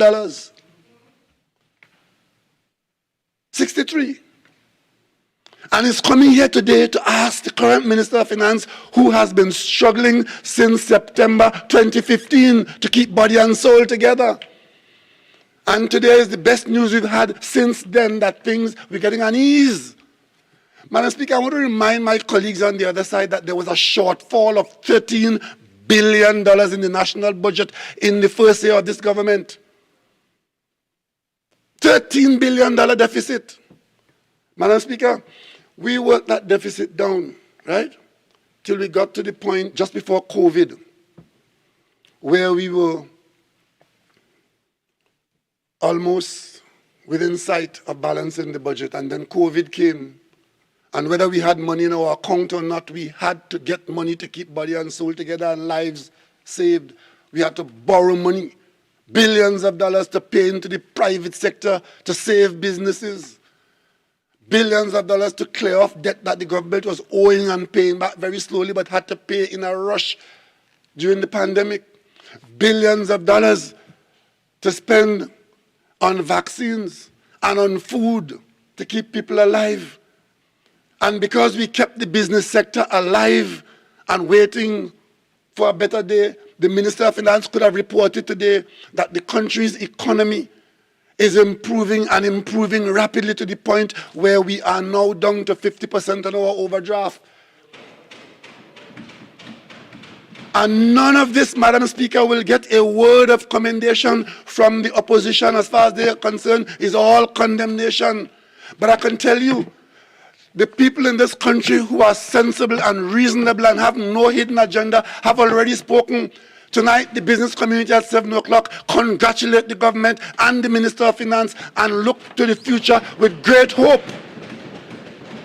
They are the investors. They are the ones who own and operate the businesses, and they know what the Minister of Finance has said is in fact good news for them and for the country of Trinidad and Tobago. They have spoken. We expect, Madam Speaker, nothing else from our colleagues on the other side, because as far as they're concerned, they just carry a Trinidad and Tobago passport. But they have no good thought for this country. None. When they hear good news, it's like they hear another hurricane coming. And they wonder why it couldn't have been worse. Today they have to be accused of having no moral authority. There's one from somewhere else in another place who screams like a banshee every day. Bad news bear. He has some bad news to bust some mark. Yeah? Yeah? And Madam Speaker, the problem with that is that as long as they are not prepared to accept that they have done wrong, they will do it again. Nobody is perfect. But if it has gone wrong, before you can be believed, you have to repent. Madam Speaker, our colleagues on the other side come here pretending that they are all concerned about, saving a public dollar and making sure it's properly spent.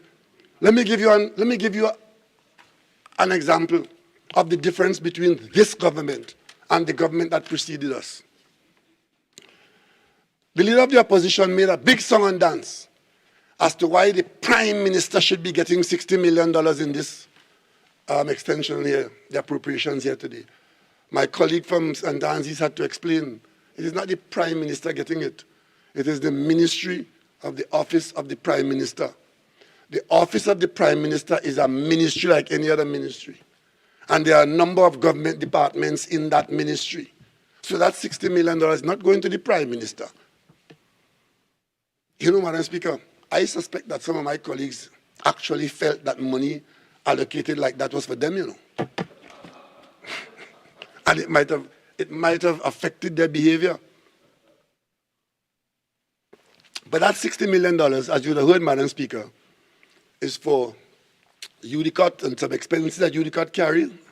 The Prime Minister happens to have the portfolio for UDCOT, and therefore you will see it come in the Office of the Prime Minister. And in that office you have the Ministry of Gender and Child Affairs, the very children that they're talking about. That expenditure is in the Office of the Prime Minister. One of their colleagues called a press conference on this matter, knowing that they buried the last report that these probably never saw, and said that the government should not send any more money to the Children's Authority. What irresponsible statement and irresponsible conduct, Madam Speaker. Suppose we put God out of our thoughts and follow their advice and cease spending money on the Children's Authority immediately. Madam Speaker, what is to become of those children? And they get up and talk glibly about taking the children away and moving them away. Take them home by you. Because, Madam Speaker, it is because the children are in that environment and being put under the care of other people that they are vulnerable. Our society expects the normal human being to be human to those children. So whether they're in that place or the other place, once they're in that situation, they are always vulnerable. And that's why the police must go after the perpetrators. But to get back, Madam Speaker, to how we spend money, the Prime Minister's residence is different to the Office of the Prime Minister. The residence where the Prime Minister operates. And there are certain expenditures associated with that. As Jamaicans tell you, Madam Speaker, let me tell you how it goes. In 2010, that expenditure, with respect to the overall expenditure of the Prime Minister's residence, 21 million for the establishment. For the establishment. Order 48-1, please.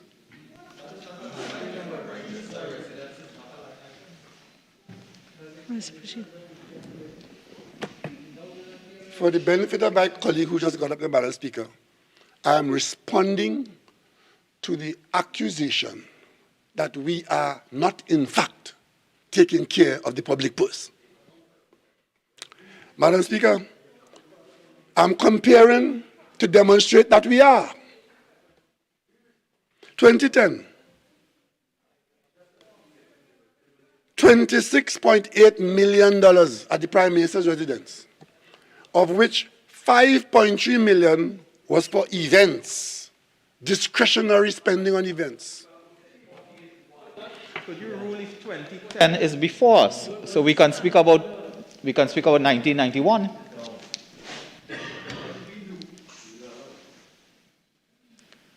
Okay, Prime Minister, I allow you to proceed, but as I've advised everybody, what we are dealing with is the allocations that are before us, and I expect that you will put what you're saying quickly into the context. Precisely what I'm saying, Madam Speaker. The government stood accused, and it's a debate, and I'm responding to what was raised here. And I'm simply doing it by comparison. And I know why they're getting up and down, because they know what I'm going to say. 2012, $9 million, of which $3 million was for discretionary events. That was 2011. 2012, $24 million, of which $5.6 million was for discretionary events. 2014, $42 million, of which $9 million was for events. And 2015, $37 million, of which $16 million was for discretionary events. Total, Madam Speaker, during the tenure of a previous cabinet, in a 5-year period, they spent $170 million at the Prime Minister's residence, of which $47.8 million was for discretionary events at the Prime Minister's residence. $170 million. Now, you would ask, what has this government done? Meeting that trend, same Prime Minister's residence, where in fact, incidentally, Madam Speaker, a Prime Minister lives. Madam Speaker, 2016, 9.9 million, of which 3.6 was for discretionary. 2017, 11 million, of which 1.3 was discretionary. 2018, 12 million, for which 1.3 was discretionary. 2019, 10 million, of which 2.8 was discretionary. And 2020, 7.7 million, of which 318,000 was discretionary. Speaker, I stand once more on 48-1. The Prime Minister is being totally irrelevant to what is before us for debate.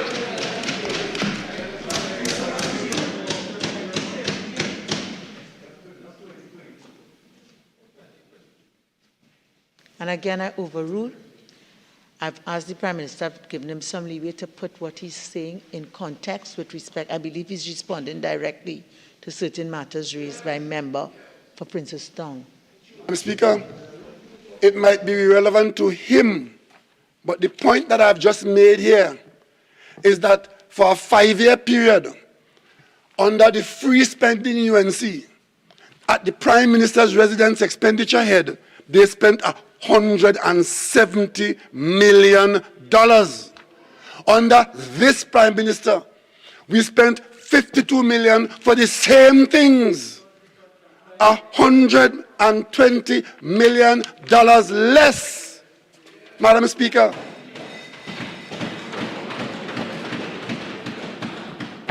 Madam Speaker, the expenditure there was so ridiculous that we couldn't get water. And when we couldn't get water at the Prime Minister's residence in St. Anne's, Madam Speaker, I couldn't understand it. Something had to be wrong and very wrong here, and I decided to get involved in it personally. And I called in WASA. I asked the staff to call in WASA and tell me as Prime Minister why in the low area of St. Anne's we're getting no water at the Prime Minister's residence. WASA came and checked the line, Madam Speaker. You know what happened? Somebody under that government had cemented the valve closed so that no water could come from WASA into the compound. And a contract existed for paying tens of thousands of dollars to bring water by a water truck there every day. Madam Speaker, somebody in this country cement the valve in a shut position So you had to get water by a contractor at the Prime Minister's residence. Wassa broke open the concrete and opened the valve. And up to this day, we have not been without water.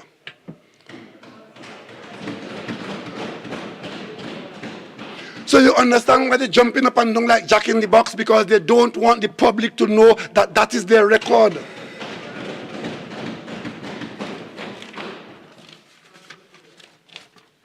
Madam Speaker, these are difficult times, and difficult decisions continue to be made. But one thing I can guarantee the population of Trinidad and Tobago is that it has in office a responsible government. I distinctly recall, Madam Speaker, spokespersons who claim to be experts and authorities on matters of politics and economics, filling up the television and the radio and the papers, saying that the government is only paying attention to the energy sector, and we should do this and we should do that. And the opposition leader comes in here with that same kind of talk about we have done nothing for the economy, nothing for the economy, nothing for agriculture. Madam Speaker, there is nothing that is positive that they will acknowledge. Imagine one of the issues, Madam Speaker, that we face in this country is an absence of transfer from the older generation to the young generation in producing farmers to farm our land. We don't have enough farmers. Young people are going into agriculture. And we come up with a program, Madam Speaker, to get young people interested in agriculture and putting support for them and training for them. You know our colleagues on the other side have a problem with that. And as far as they're concerned, it has to do with elections and who padding who and who looking for what seat, Madam Speaker, when in fact they occupy this seat in the Parliament and they have not come up with a single suggestion as to what we should not spend money on or what we should spend it on. Notice, Madam Speaker, not one of them have said, don't spend any money on this. Spend it on that. Not one of them so far. Maybe now that I have spoken, they might get an idea. But tell us which expenditure in front of you today, which of those increases you think should not happen? And take the money. You better keep your seat. Unnecessary bother that you are.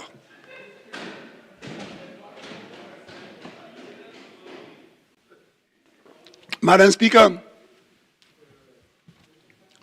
the biggest suggestion I heard from them is to call a press conference on a Monday morning or Sunday morning, whatever they do, to say, don't send any money to the Chilean Authority. So you have people abusing them. You hide the report, and now you want to starve them. You start to starve them. That is your idea. That is your big idea. And of course, Madam Speaker, because we have not done what they have advised us to do, we are in a position now to be able to have a little more money to spend, Madam Speaker. Had we been importing oil at $110 a barrel, refining it 120,000 barrels per day, and losing as much as $15 a barrel, and that is US dollars, Madam Speaker. Had we been continuing to do that, what level of losses would we have been incurring, Madam Speaker? What level? And I must remind you, Madam Speaker, when we took that decision, difficult as it was, and visionary as it was, one former Minister of Energy of the UNC told the country that now that we have done that and have shut down the refining operation, the oil that we will extract will not be saleable. Nobody will buy it because it's sour crude. And we will not be able to sell the oil because all the oil was good for was to be refined in our refinery. A minister of the UNC is on record telling this country that. What are the facts, Madam Speaker? The fact is the money-losing refinery is closed. And the company that replaced it, Heritage, in the new business model, is getting $2 more than the quoted price for heavy crude. The reason being, Madam Speaker, is that there's a shortage of heavy crude in the world right now. And the major refineries in the United States Gulf Coast are configured to using Venezuelan crude. And therefore, our heavy crude, which is like Venezuelan crude, is in demand. And we have been able to sell every barrel that we have produced and are making a significant profit from it. Heritage is paying its taxes, paying its royalty, paying its staff, paying off the debt that the Minister of Finance could not have paid. A debt, Madam Speaker, that would have caused this country to be severely downgraded. Heritage is servicing that debt and is turning a profit, Madam Speaker. That is a problem for those who didn't make the decision. But let's understand it. If they were in office, Madam Speaker, they would not have made that decision. They may never have had a union turning its guns on them, but the country would have been bankrupted by the arrangement that was in place. Instead, Madam Speaker, we have done what had to be done. We are getting the benefit of a profit-making. Unfortunately, our pools of oil that they are extracting from are at the end of their days, and our volumes are low. But as the Minister of Energy has pointed out to us, those are the constrictions of our kind of fields. We don't have huge fields like the Saudi Arabian or the Venezuelans. We have pools in small, oil in small pools around here. And as you extract more and more, you get less and less from the wells. But it just so happens, Madam Speaker, that the market is good now. Unfortunately, we are getting a good price. And the same thing applies to our gas and those who are selling fertilizer and methanol. That seems to be a piece of sandpaper rubbing against some tender part of our opposition members who don't seem to want to appreciate at least the blessings that God have given us. We are in a good position from that standpoint, but we are not in a good position from the volume standpoint. If we were still producing gas at the volume at which we were doing it in 2008 and so on, we would have been much, much better off. But, Madam Speaker, because we are in a position today to not have to go out there and borrow as we were borrowing, that's a good thing. Today I hear criticism, misguided criticism of the Minister of Finance who says we didn't have to borrow for the last 6 months. That person who said that, Madam Speaker, does not know how much we had to manage borrowings to be able to pay salaries, to be able to buy medicine for the hospital, and so on, and keep the country going afloat until better could have been done. It is only somebody who doesn't care about this country will say that. And what was worse, when we were living off those borrowings and the numbers were being shown to you in this parliament, the uninitiated were talking about the debt trap and we're taking the country over a cliff and whatever. We were doing what had to be done in the full confidence, Madam Speaker, that the basic structures in place would allow us to escape a future that they were describing for us. The last thing they wanted to hear, Madam Speaker, is that the economy is doing well and doing better every day, that the business sector that they keep saying the government has not supported, is now prospering from the support we gave, hundreds of millions of dollars in support to the business sector, large and small and medium. And today they are in a position to report through the taxes to the Minister of Finance that they've paid more taxes than we had anticipated. They don't want to hear that, Madam Speaker. What they want to hear is he say, she say, personal attacks, untruths, misinformation, and misdirection. And of course, they want the population to believe that everybody in this parliament is a scamp. Madam Speaker, we escaped that, Madam Speaker. Because our people must understand, and I think they do, that elections have consequences. If elections didn't have consequences, the $170 million bill in St. Anne's might have gone to $220 million now. It has gone down to $52 million. Election has consequences. And today, Madam Speaker, the future of Trinidad and Tobago is such that while it is not rosy, it is not hopeless. And I want the people of this country to understand that as long as we do the best we can in the difficult situation, situations change and conditions can improve. And therefore, Madam Speaker, when a member gets up here and tries to give the impression that nothing is going well, imagine getting up and saying, we have done nothing about transforming the economy. But the next breath, you're pointing out that something is going on with an industrial, with a manufacturing park, and we had to pay VAT refund to the contractor who is building that park. Isn't that something that is happening? Building a new industrial park where we already have business investment waiting to use that park. But your only concern is that the Minister of Finance has made a refund on the VAT there. But in the next breath, you're saying that $7 billion is owed in VAT. What you're not saying is that when you left office, you left us with about $5 billion owing in VAT, because the VAT debt is an ongoing rolling debt. It's a rolling debt. But for the benefit of those who don't understand, they will believe that this government is doing something new and different.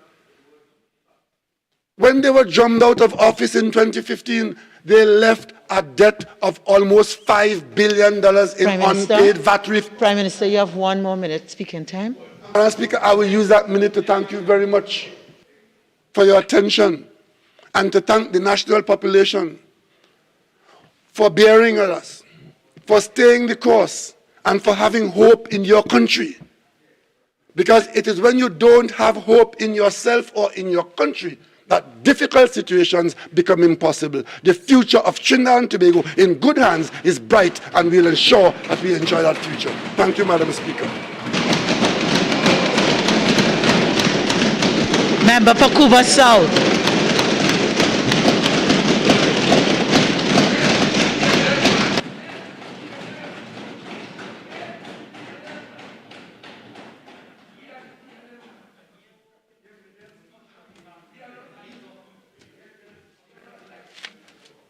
Member for Cuba South, you're reminded of 45 minutes. You have 45 minutes full time. Thank you very much, Madam Speaker. As I joined this debate and I made my way to the podium, I listened to the desk stomping of members of the government in support of their Prime Minister and their leader. Madam Speaker, you know what is scandalous?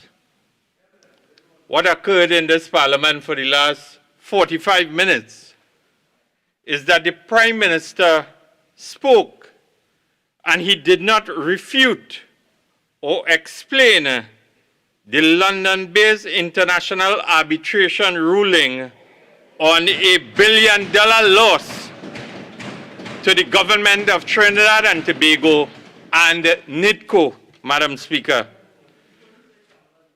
Prime Minister Rowley and the PNM have lost an arbitration, and now Trinidad and Tobago, I want them to listen and I want them to thump for this, that not the PNM must pay, but the taxpayers of Trinidad and Tobago will now have to pay OSTT $1 billion for cancelling the contract for the highway to Point 14. That is how your tax dollars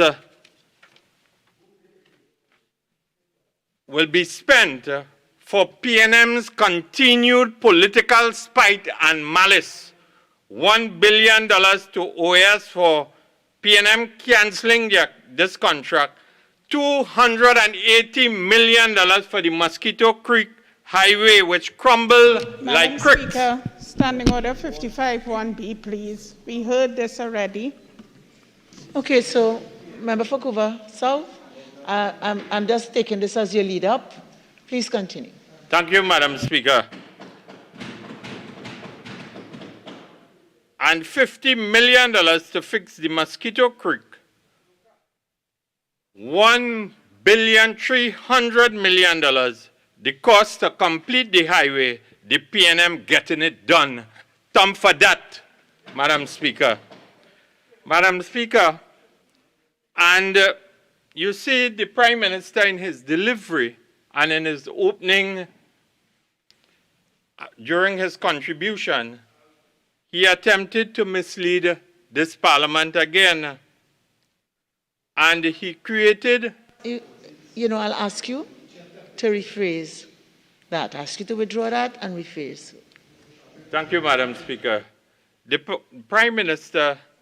Draw? Yes. Draw.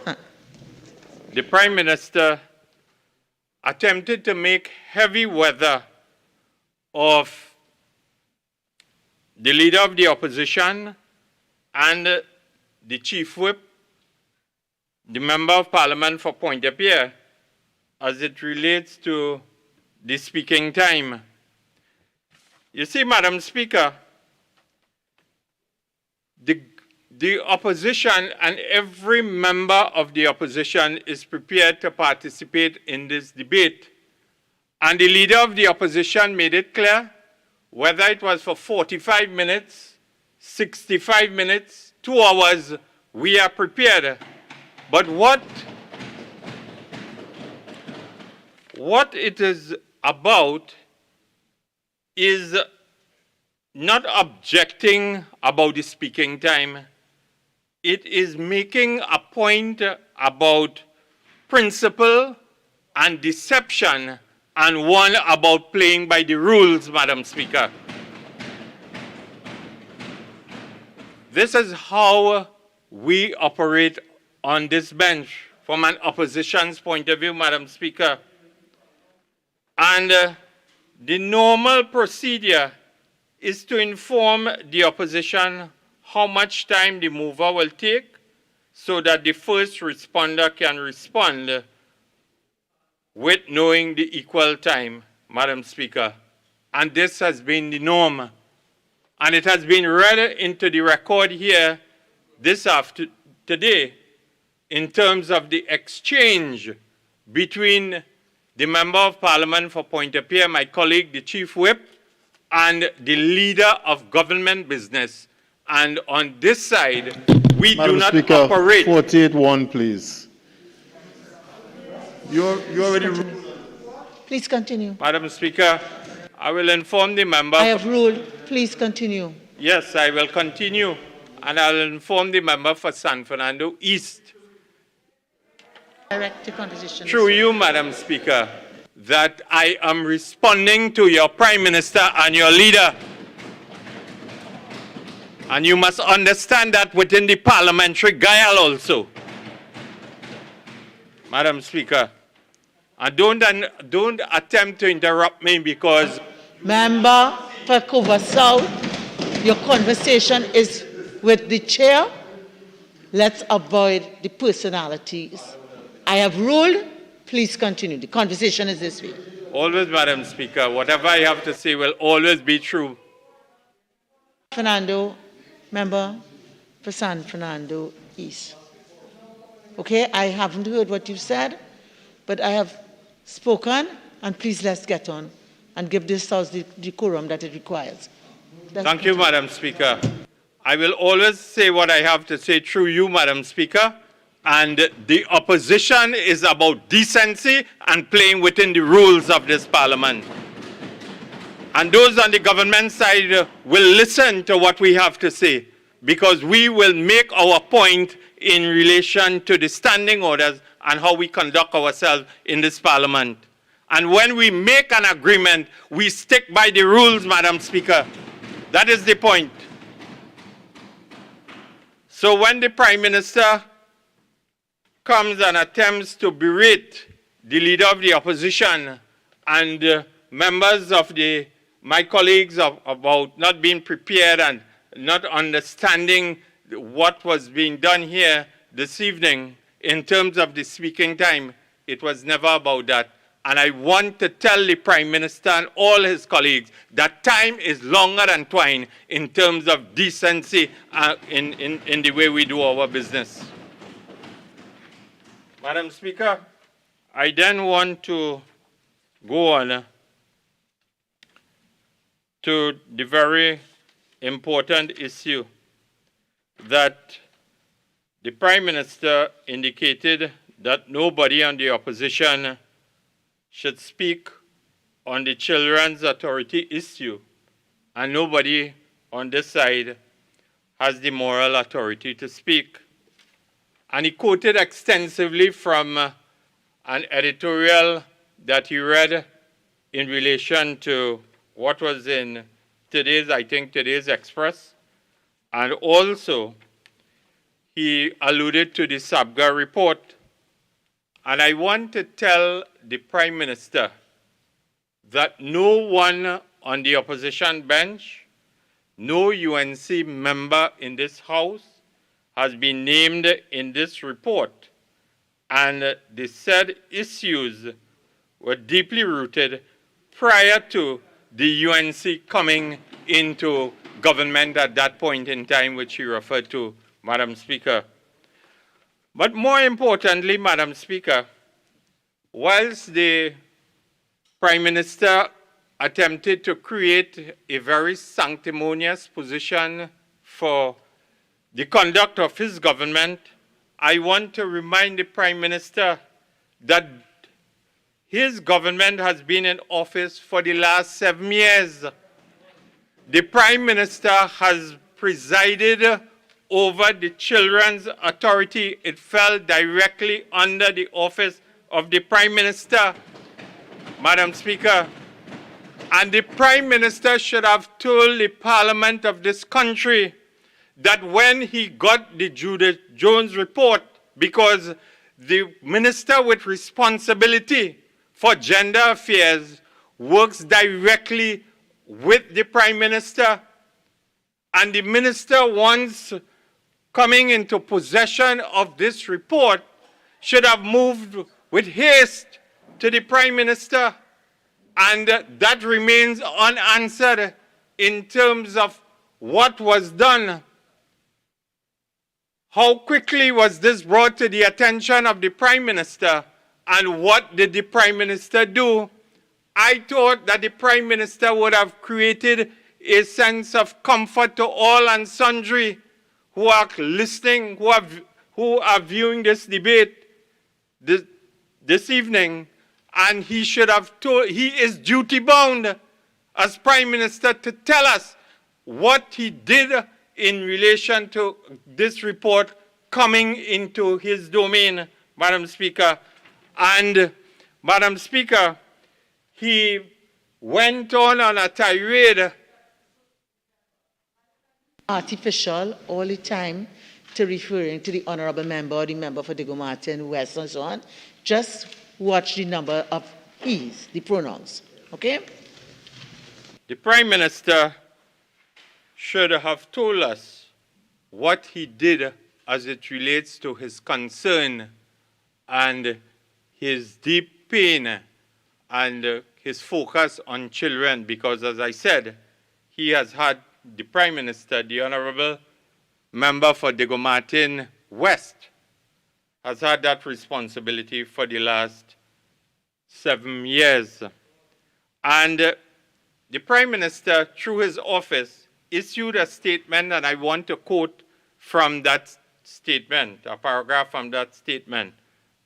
Madam Speaker, I am today calling upon the Commissioner of Police to take immediate steps to find this SABGA report and the evidence of all those who are aware of this frightening situation, and take all necessary action against all who have been implicated in or with these shocking revelations as published, Madam Speaker.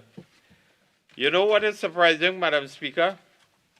Today, in this very said House, under Prime Minister's question as it relates to a report that is in the public domain from an Assistant Commissioner of Police dated the 5th of January. That Assistant Commissioner of Police has responsibility. Member, I stand on 48.1. Please continue. Leave that and continue. Thank you very much, Madam Speaker. I am guided and I move on. Madam Speaker, the Prime Minister then went on to tell all those who are looking on and who have contributed to this debate that he did not hear from any member of the opposition in relation to contributing to this debate any valuable suggestion in terms of how the allocations under the different heads should be better spent in furtherance of the development of the people of Trinidad and Tobago, Madam Speaker. But sometimes it is good to reflect from a historical point of view.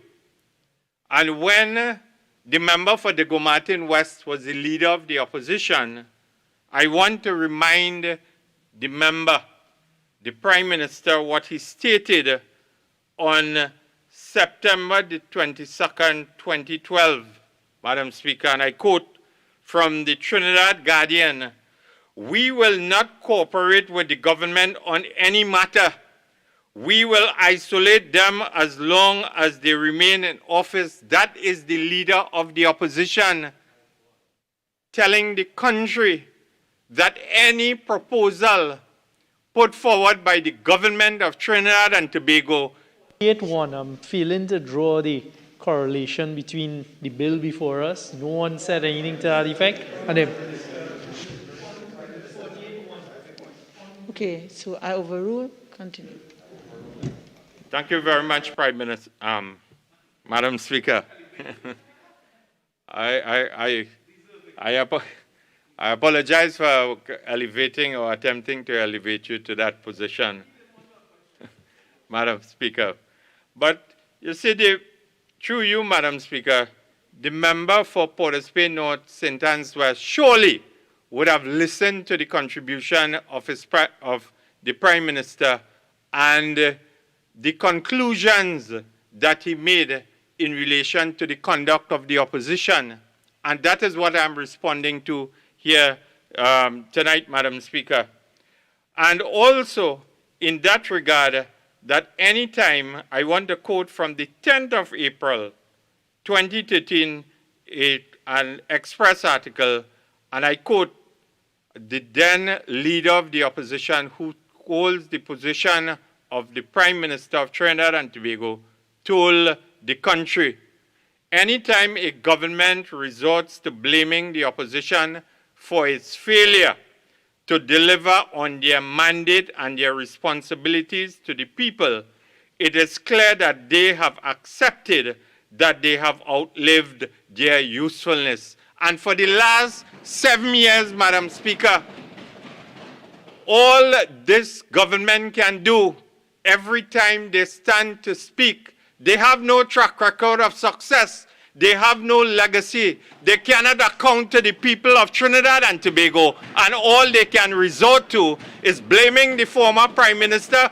blaming the People's Partnership Government, and that narrative will eventually fail, Madam Speaker. And I want to tell the Prime Minister that. So, we have nothing to tell or offer to the Prime Minister and his cabinet. They have made it very clear. They are large, they are in charge, and they will not listen to the opposition. So at the end of the day, Madam Speaker, when the Prime Minister attempts to try and hoodwink or try and, in his very crafty way, attempt to paint a picture that the opposition is not attempting to create avenues or solutions for the benefit of the people of Trinidad and Tobago, I want to tell Trinidad and Tobago, you cannot trust the Prime Minister based on his previous utterances. And Madam Speaker, I also want to move on because the Prime Minister also indicated that one of the budget presentations of the partnership government led by the member for Superior pushed the budgetary expenditure up to $63 billion per particular year, and so on, Madam Speaker. But it is important to note, and Trinidad and Tobago must be reminded that from the Ministry of Finance data, the 7 years from 2016 to 2022, this government has spent $392.798 billion, Madam Speaker. And when you add $3.8081 billion, it will reach $395,879 million in terms of billion dollars, Madam Speaker. And that is, they want to tell this country or continue to create this narrative that it was money spent under the partnership government. And I can spell out, but I do not have the time, Madam Speaker, a series of tangible results that the people of Trinidad and Tobago can feel, they can touch, they can see in relation to how the monies were spent under the government of Kamla Persad Bissessa, Madam Speaker. And just to remind them, from an economic point of view, Trinidad and Tobago attracted $48 billion in foreign direct investment under the partnership government. We created over 56,000 jobs. Under this government, Madam Speaker, the citizens have lost 120,000 jobs, and they cannot dispute what I am saying because the data coming out from the National Insurance Board annual report substantiates what the opposition leader and all of us have been telling this country for the last 7 years, Madam Speaker. And we could speak about education, we could speak about national security, we could speak about health, the personal department in terms of my pet subject, labor. We could tell the country we settled 135 negotiations and found over $5 billion to pay all outstanding back pay to all workers of Trinidad and Tobago within the collective bargaining process, Madam Speaker. And we did not moan, we did not groan about the size of the public service. We did not throw up our hands in the air. We displayed true leadership in terms of delivering to the people of Trinidad and Tobago, Madam Speaker. And Madam Speaker, we know of our successes, and I'm sure my colleague, the Member of Parliament for Pointe-à-Pierre, when he joins this debate, will speak about our successes from an energy point of view, and my colleagues in relation to the education sector and so on, Madam Speaker. That is the reality, Madam Speaker, and therefore I want to, with the rest of the time that I have, Madam Speaker, I want to focus on the report itself. Because, Madam Speaker, you see, why are we here today? We are here today because the government has sought a supplementation to the appropriation for fiscal 2022 in the sum of approximately $3.1 billion, Madam Speaker, which they have indicated is required to meet expenditure under the following subheads from the point of view of personal expenditure, goods and services, minor equipment and purchases, current transfers and subsidies, current transfers to statutory boards and similar bodies, and a development program, Madam Speaker.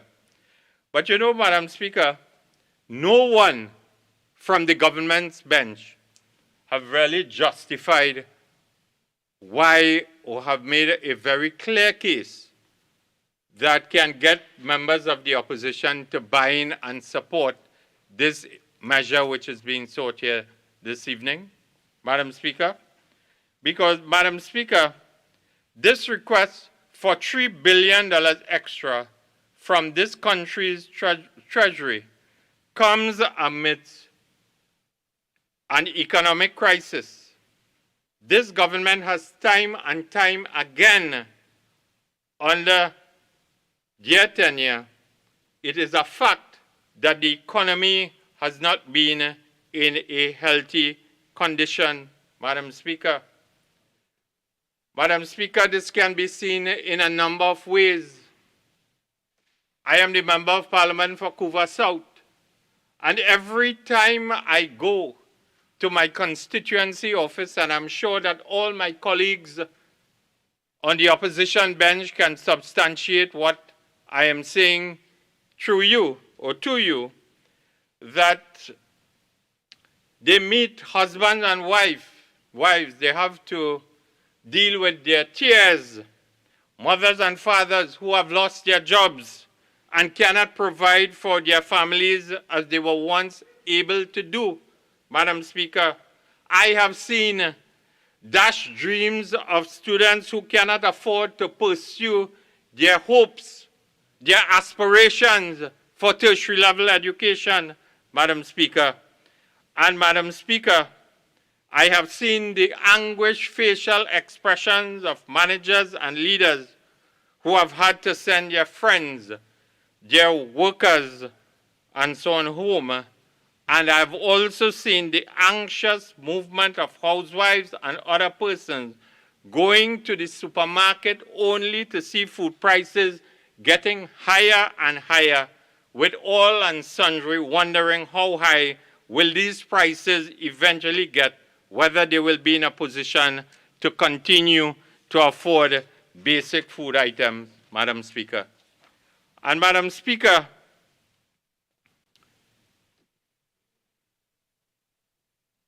as I reflect, and when the Minister of Finance, we all concluded the Standing Finance Committee meeting last Friday.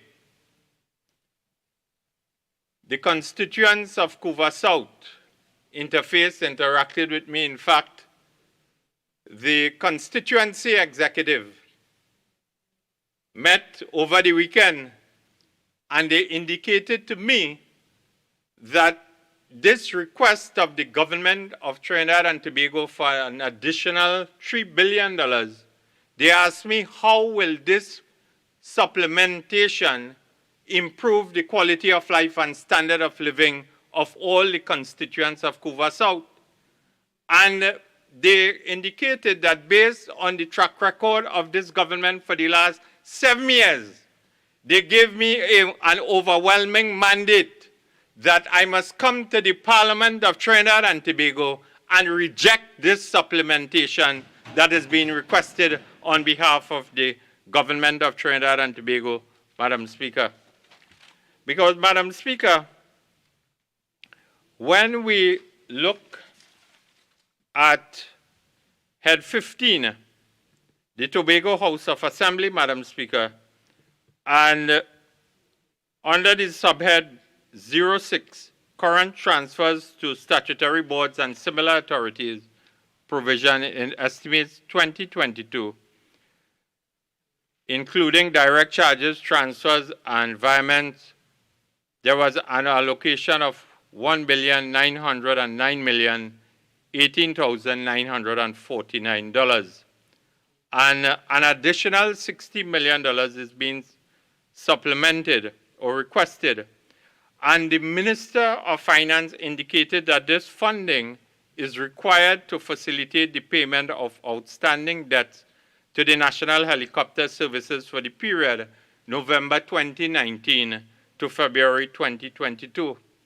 And $27.8 million is being requested. And also from the point of view of the Trinidad and Tobago Electricity Commission, for the period 2017 to 2021, $19 million, and gratuities owed to persons who completed their contract appointments for the period 2017 to 2021, $13.2 million, Madam Speaker. And during these deliberations, we have consistently heard from the Minister of Finance that these supplementation or requests under the different heads are to deal with the issue of arrears for rent, for water, for telephone, for security and janitorial services and so on, Madam Speaker. And you know, if there was proper planning on the part of the government of Trinidad and Tobago, because all I can conclude is that this is the standing committee for arrears, Madam Speaker, because at the end of the day, any progressive prime minister, any progressive minister of finance would have had their house in order, would have had all their ministers in order to ensure that when arguments or cases are made to the Minister of Finance for budgetary allocations, that recurrent expenditure in terms of the respective allocations would have been very timely, and you would have not had to come back to the mid-year review for recurrent expenditure. When you come back for recurrent expenditure from a mid-year review point of view, it tells me that either line ministers, they do not have a proactive planning and thinking. They do not have a visionary approach to get the job done, Madam Speaker. And Madam Speaker, in that regard, the Minister of Finance said that workers, in relation to outstanding gratuities, he made a case that payment of gratuities, he said, indicated words to the effect that we have to get it right. Workers complain that they have to wait long for the processing of their gratuity payment and so on, Madam Speaker. Madam Speaker, I did not hear from the Minister of Finance, who has the responsibility. The Pensions and Gratuity Division falls under his direct responsibility. And the Minister of Finance, while he attempted to point us in a direction that he has a concern about retirees being paid their entitlements on a timely basis, he did not create any sense of confidence to tell us, going forward also, what has he done in terms of the provision of leadership to ensure that when not only contract officers, when contract officers fulfill their respective contracts, we all want them to get their gratuity payments on a timely basis. But here, we are in 2022, and persons who, from a Tobago House of Assembly point of view, are still waiting on payments from 2017, 2018, 2019, and so on. And during the actual Standing Finance Committee deliberations, Madam Speaker, the Minister of Finance attempted to absolve his responsibility when he was questioned by members of the opposition about oversight and planning. The Minister of Finance indicated that the central government provides the funding to the Tobago House of Assembly in block, and they cannot tell the Tobago House of Assembly how to expend the sums of monies allocated to them. If the Minister of Finance was truly concerned in whatever meetings that were held between the central government and the Tobago House of Assembly, the Minister of Finance would have seen the wisdom to want to focus on this particular issue, Madam Speaker. So, Madam Speaker, we will not buy the mamagai. We will not buy the old talk. We will not attempt to be convinced by the bravado, because we know on this side the PNM is about words. The PNM has never been about actions, and the PNM is about promises that never materialize, Madam Speaker. And Madam Speaker, you see, as I said, I will continue to articulate on behalf of the constituents of Couva South and the Minister of Public Utilities, the member for Lupino Bonner West, Madam Speaker, indicated when he dealt with the issue of the line item 0200142, street lighting and lighting of parks and recreation grounds. And he indicated that this is an item to pay TNTEC its recurrent sum for lighting of street lights, recreation grounds, recreational spaces across Trinidad and Tobago. And he said that it was for all. Madam Speaker, if you do a survey or if you come into the constituency of Couva South, there are a number of grounds which have been lit through this program. But the question of maintenance of the lighting is a very critical issue. And this has not been fully maintained. So when we are told about the allocation to this head, under this head, is for the maintenance of all recreation grounds throughout the length and breadth of Trinidad and Tobago, I want to point the minister to a particular headline in today's Trinidad Guardian newspaper. The headline was, Caldrock South 50 over champs, Madam Speaker. And as a proud member of Parliament, I seize this opportunity to extend my deepest sense of congratulations to the management and the entire Caldrock Sports Club, Cricket Club, for their success. But you know what is the reality, Madam Speaker? Over 25% of the bulbs are not functioning at the Caldrock Recreation Ground. Madam Speaker, there's also the Calcutta Sports Recreation Ground, another club that plays premier division cricket in the constituency. Then there is the recreation ground in Craig Street in Balmain and so on, Madam Speaker.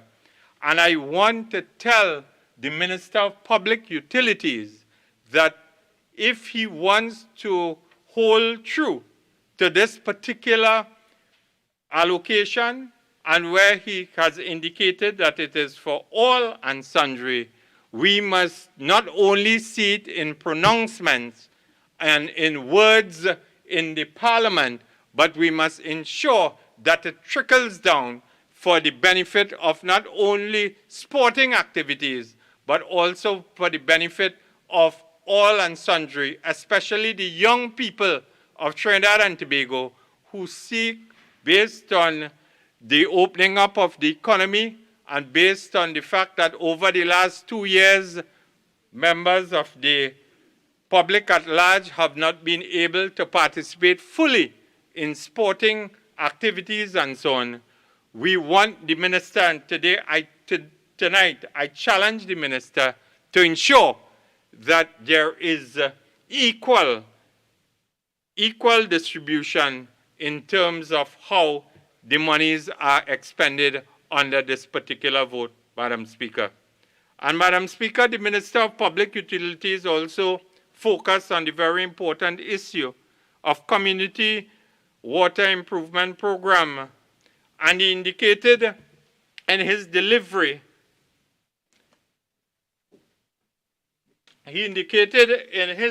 Madam Speaker, that this program is about touching the lives of citizens, and it is not a money problem, it is a management problem.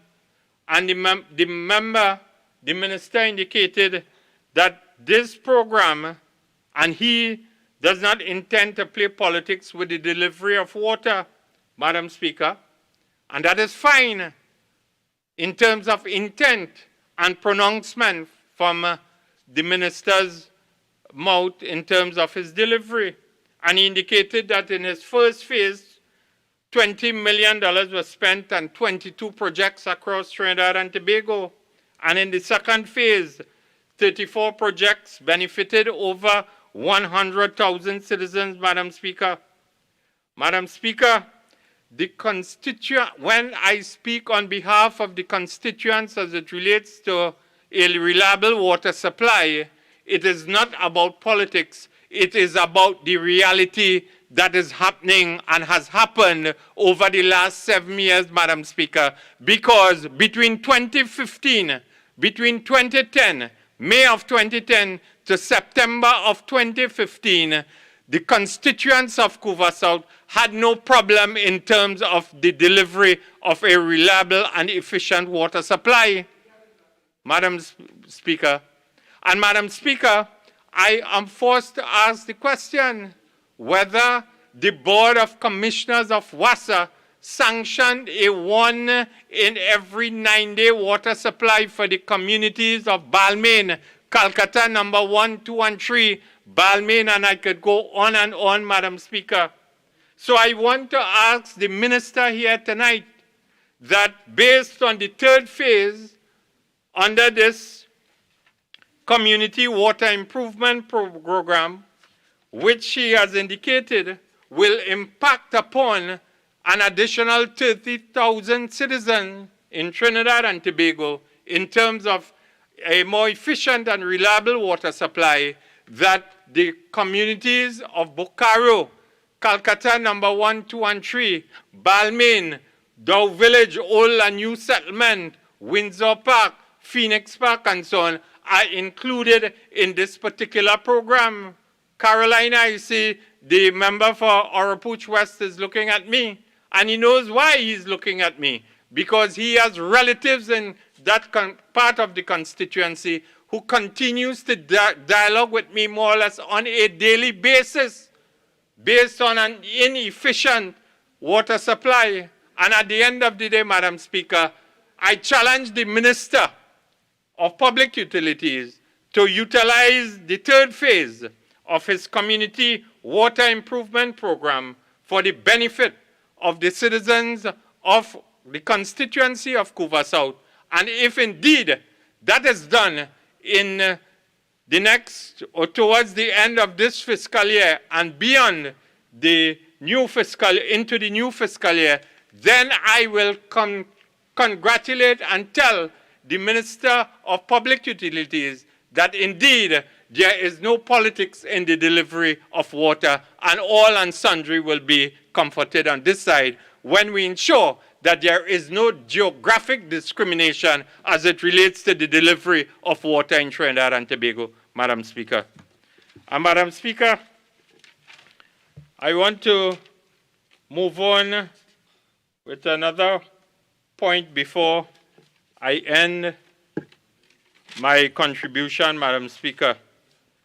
Because, Madam Speaker, it is also important for us to understand where we are from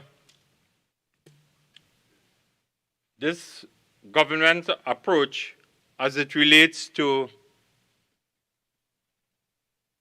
governing Trinidad and Tobago and the stakeholders that they continue to interface with and interact with. The Minister of Finance indicated that the additional revenue that the government will realize will be utilized to settle outstanding wage negotiations, Madam Speaker. And also, during the deliberations of this report, or during the deliberations of the Standing Finance Committee, on pages 89 and 90, the Minister of Public Administration indicated that the ministry is currently involved in 3 job evaluation exercises. One is for the public services, which will be completed by the end of June of this year. At that moment, it is lagging behind by a month or 2, so I'm happy that this will, by the end of the fiscal year, it will be completed and so on. And the minister indicated that the last one is the prison service. Madam Speaker, this is a government that campaigned when they were in opposition. They signed a memorandum of agreement and told the labor movement that as soon as they come into office, they will settle all outstanding negotiations and deal with outstanding back pay and so on. 7 years have come and gone, Madam Speaker. And you know, I probably in his winding up, the Minister of Finance must tell Trinidad and Tobago how many negotiations are outstanding. What will be, I will also want to ask, when these job evaluation exercises are completed, as indicated by the Minister of Public Administration, how it will be impacted or how it will be incorporated into the collective bargaining process, Madam Speaker, because as my information, and which is in the public domain, it is a fact that workers are existing on 2012, 2014 salaries. There are 3 and 4 collective bargaining periods outstanding. Will these job evaluation exercises, when completed, will it be added on retroactively in the context of the collective bargaining process, Madam Speaker? And Madam Speaker, the Minister of Finance prides himself as being a trade unionist at one point in time of no repute when he was the president of the West Indian University Teachers Union and so on, WIGAT, Madam Speaker. And that is why we are in this crisis from a collective bargaining point of view, because the Minister of Finance has absolutely no track record in the context of collective bargaining, Madam Speaker. And at the end of the day, Madam Speaker, there are a number of questions that this government has not answered in a very transparent manner, in a very accountable manner from the point of view of good governance. We must never forget, before they came into office, they campaigned. They told the country that when they come into government, it will be a government based on accountability, transparency, and good governance, Madam Speaker. For the last 7 years, we have not seen any following through on the principles that they committed to, and this is why we cannot support this supplementation. I thank you. Honorable members, I propose to take a break at this time. It is now 9:07. We will be back here at 9:22.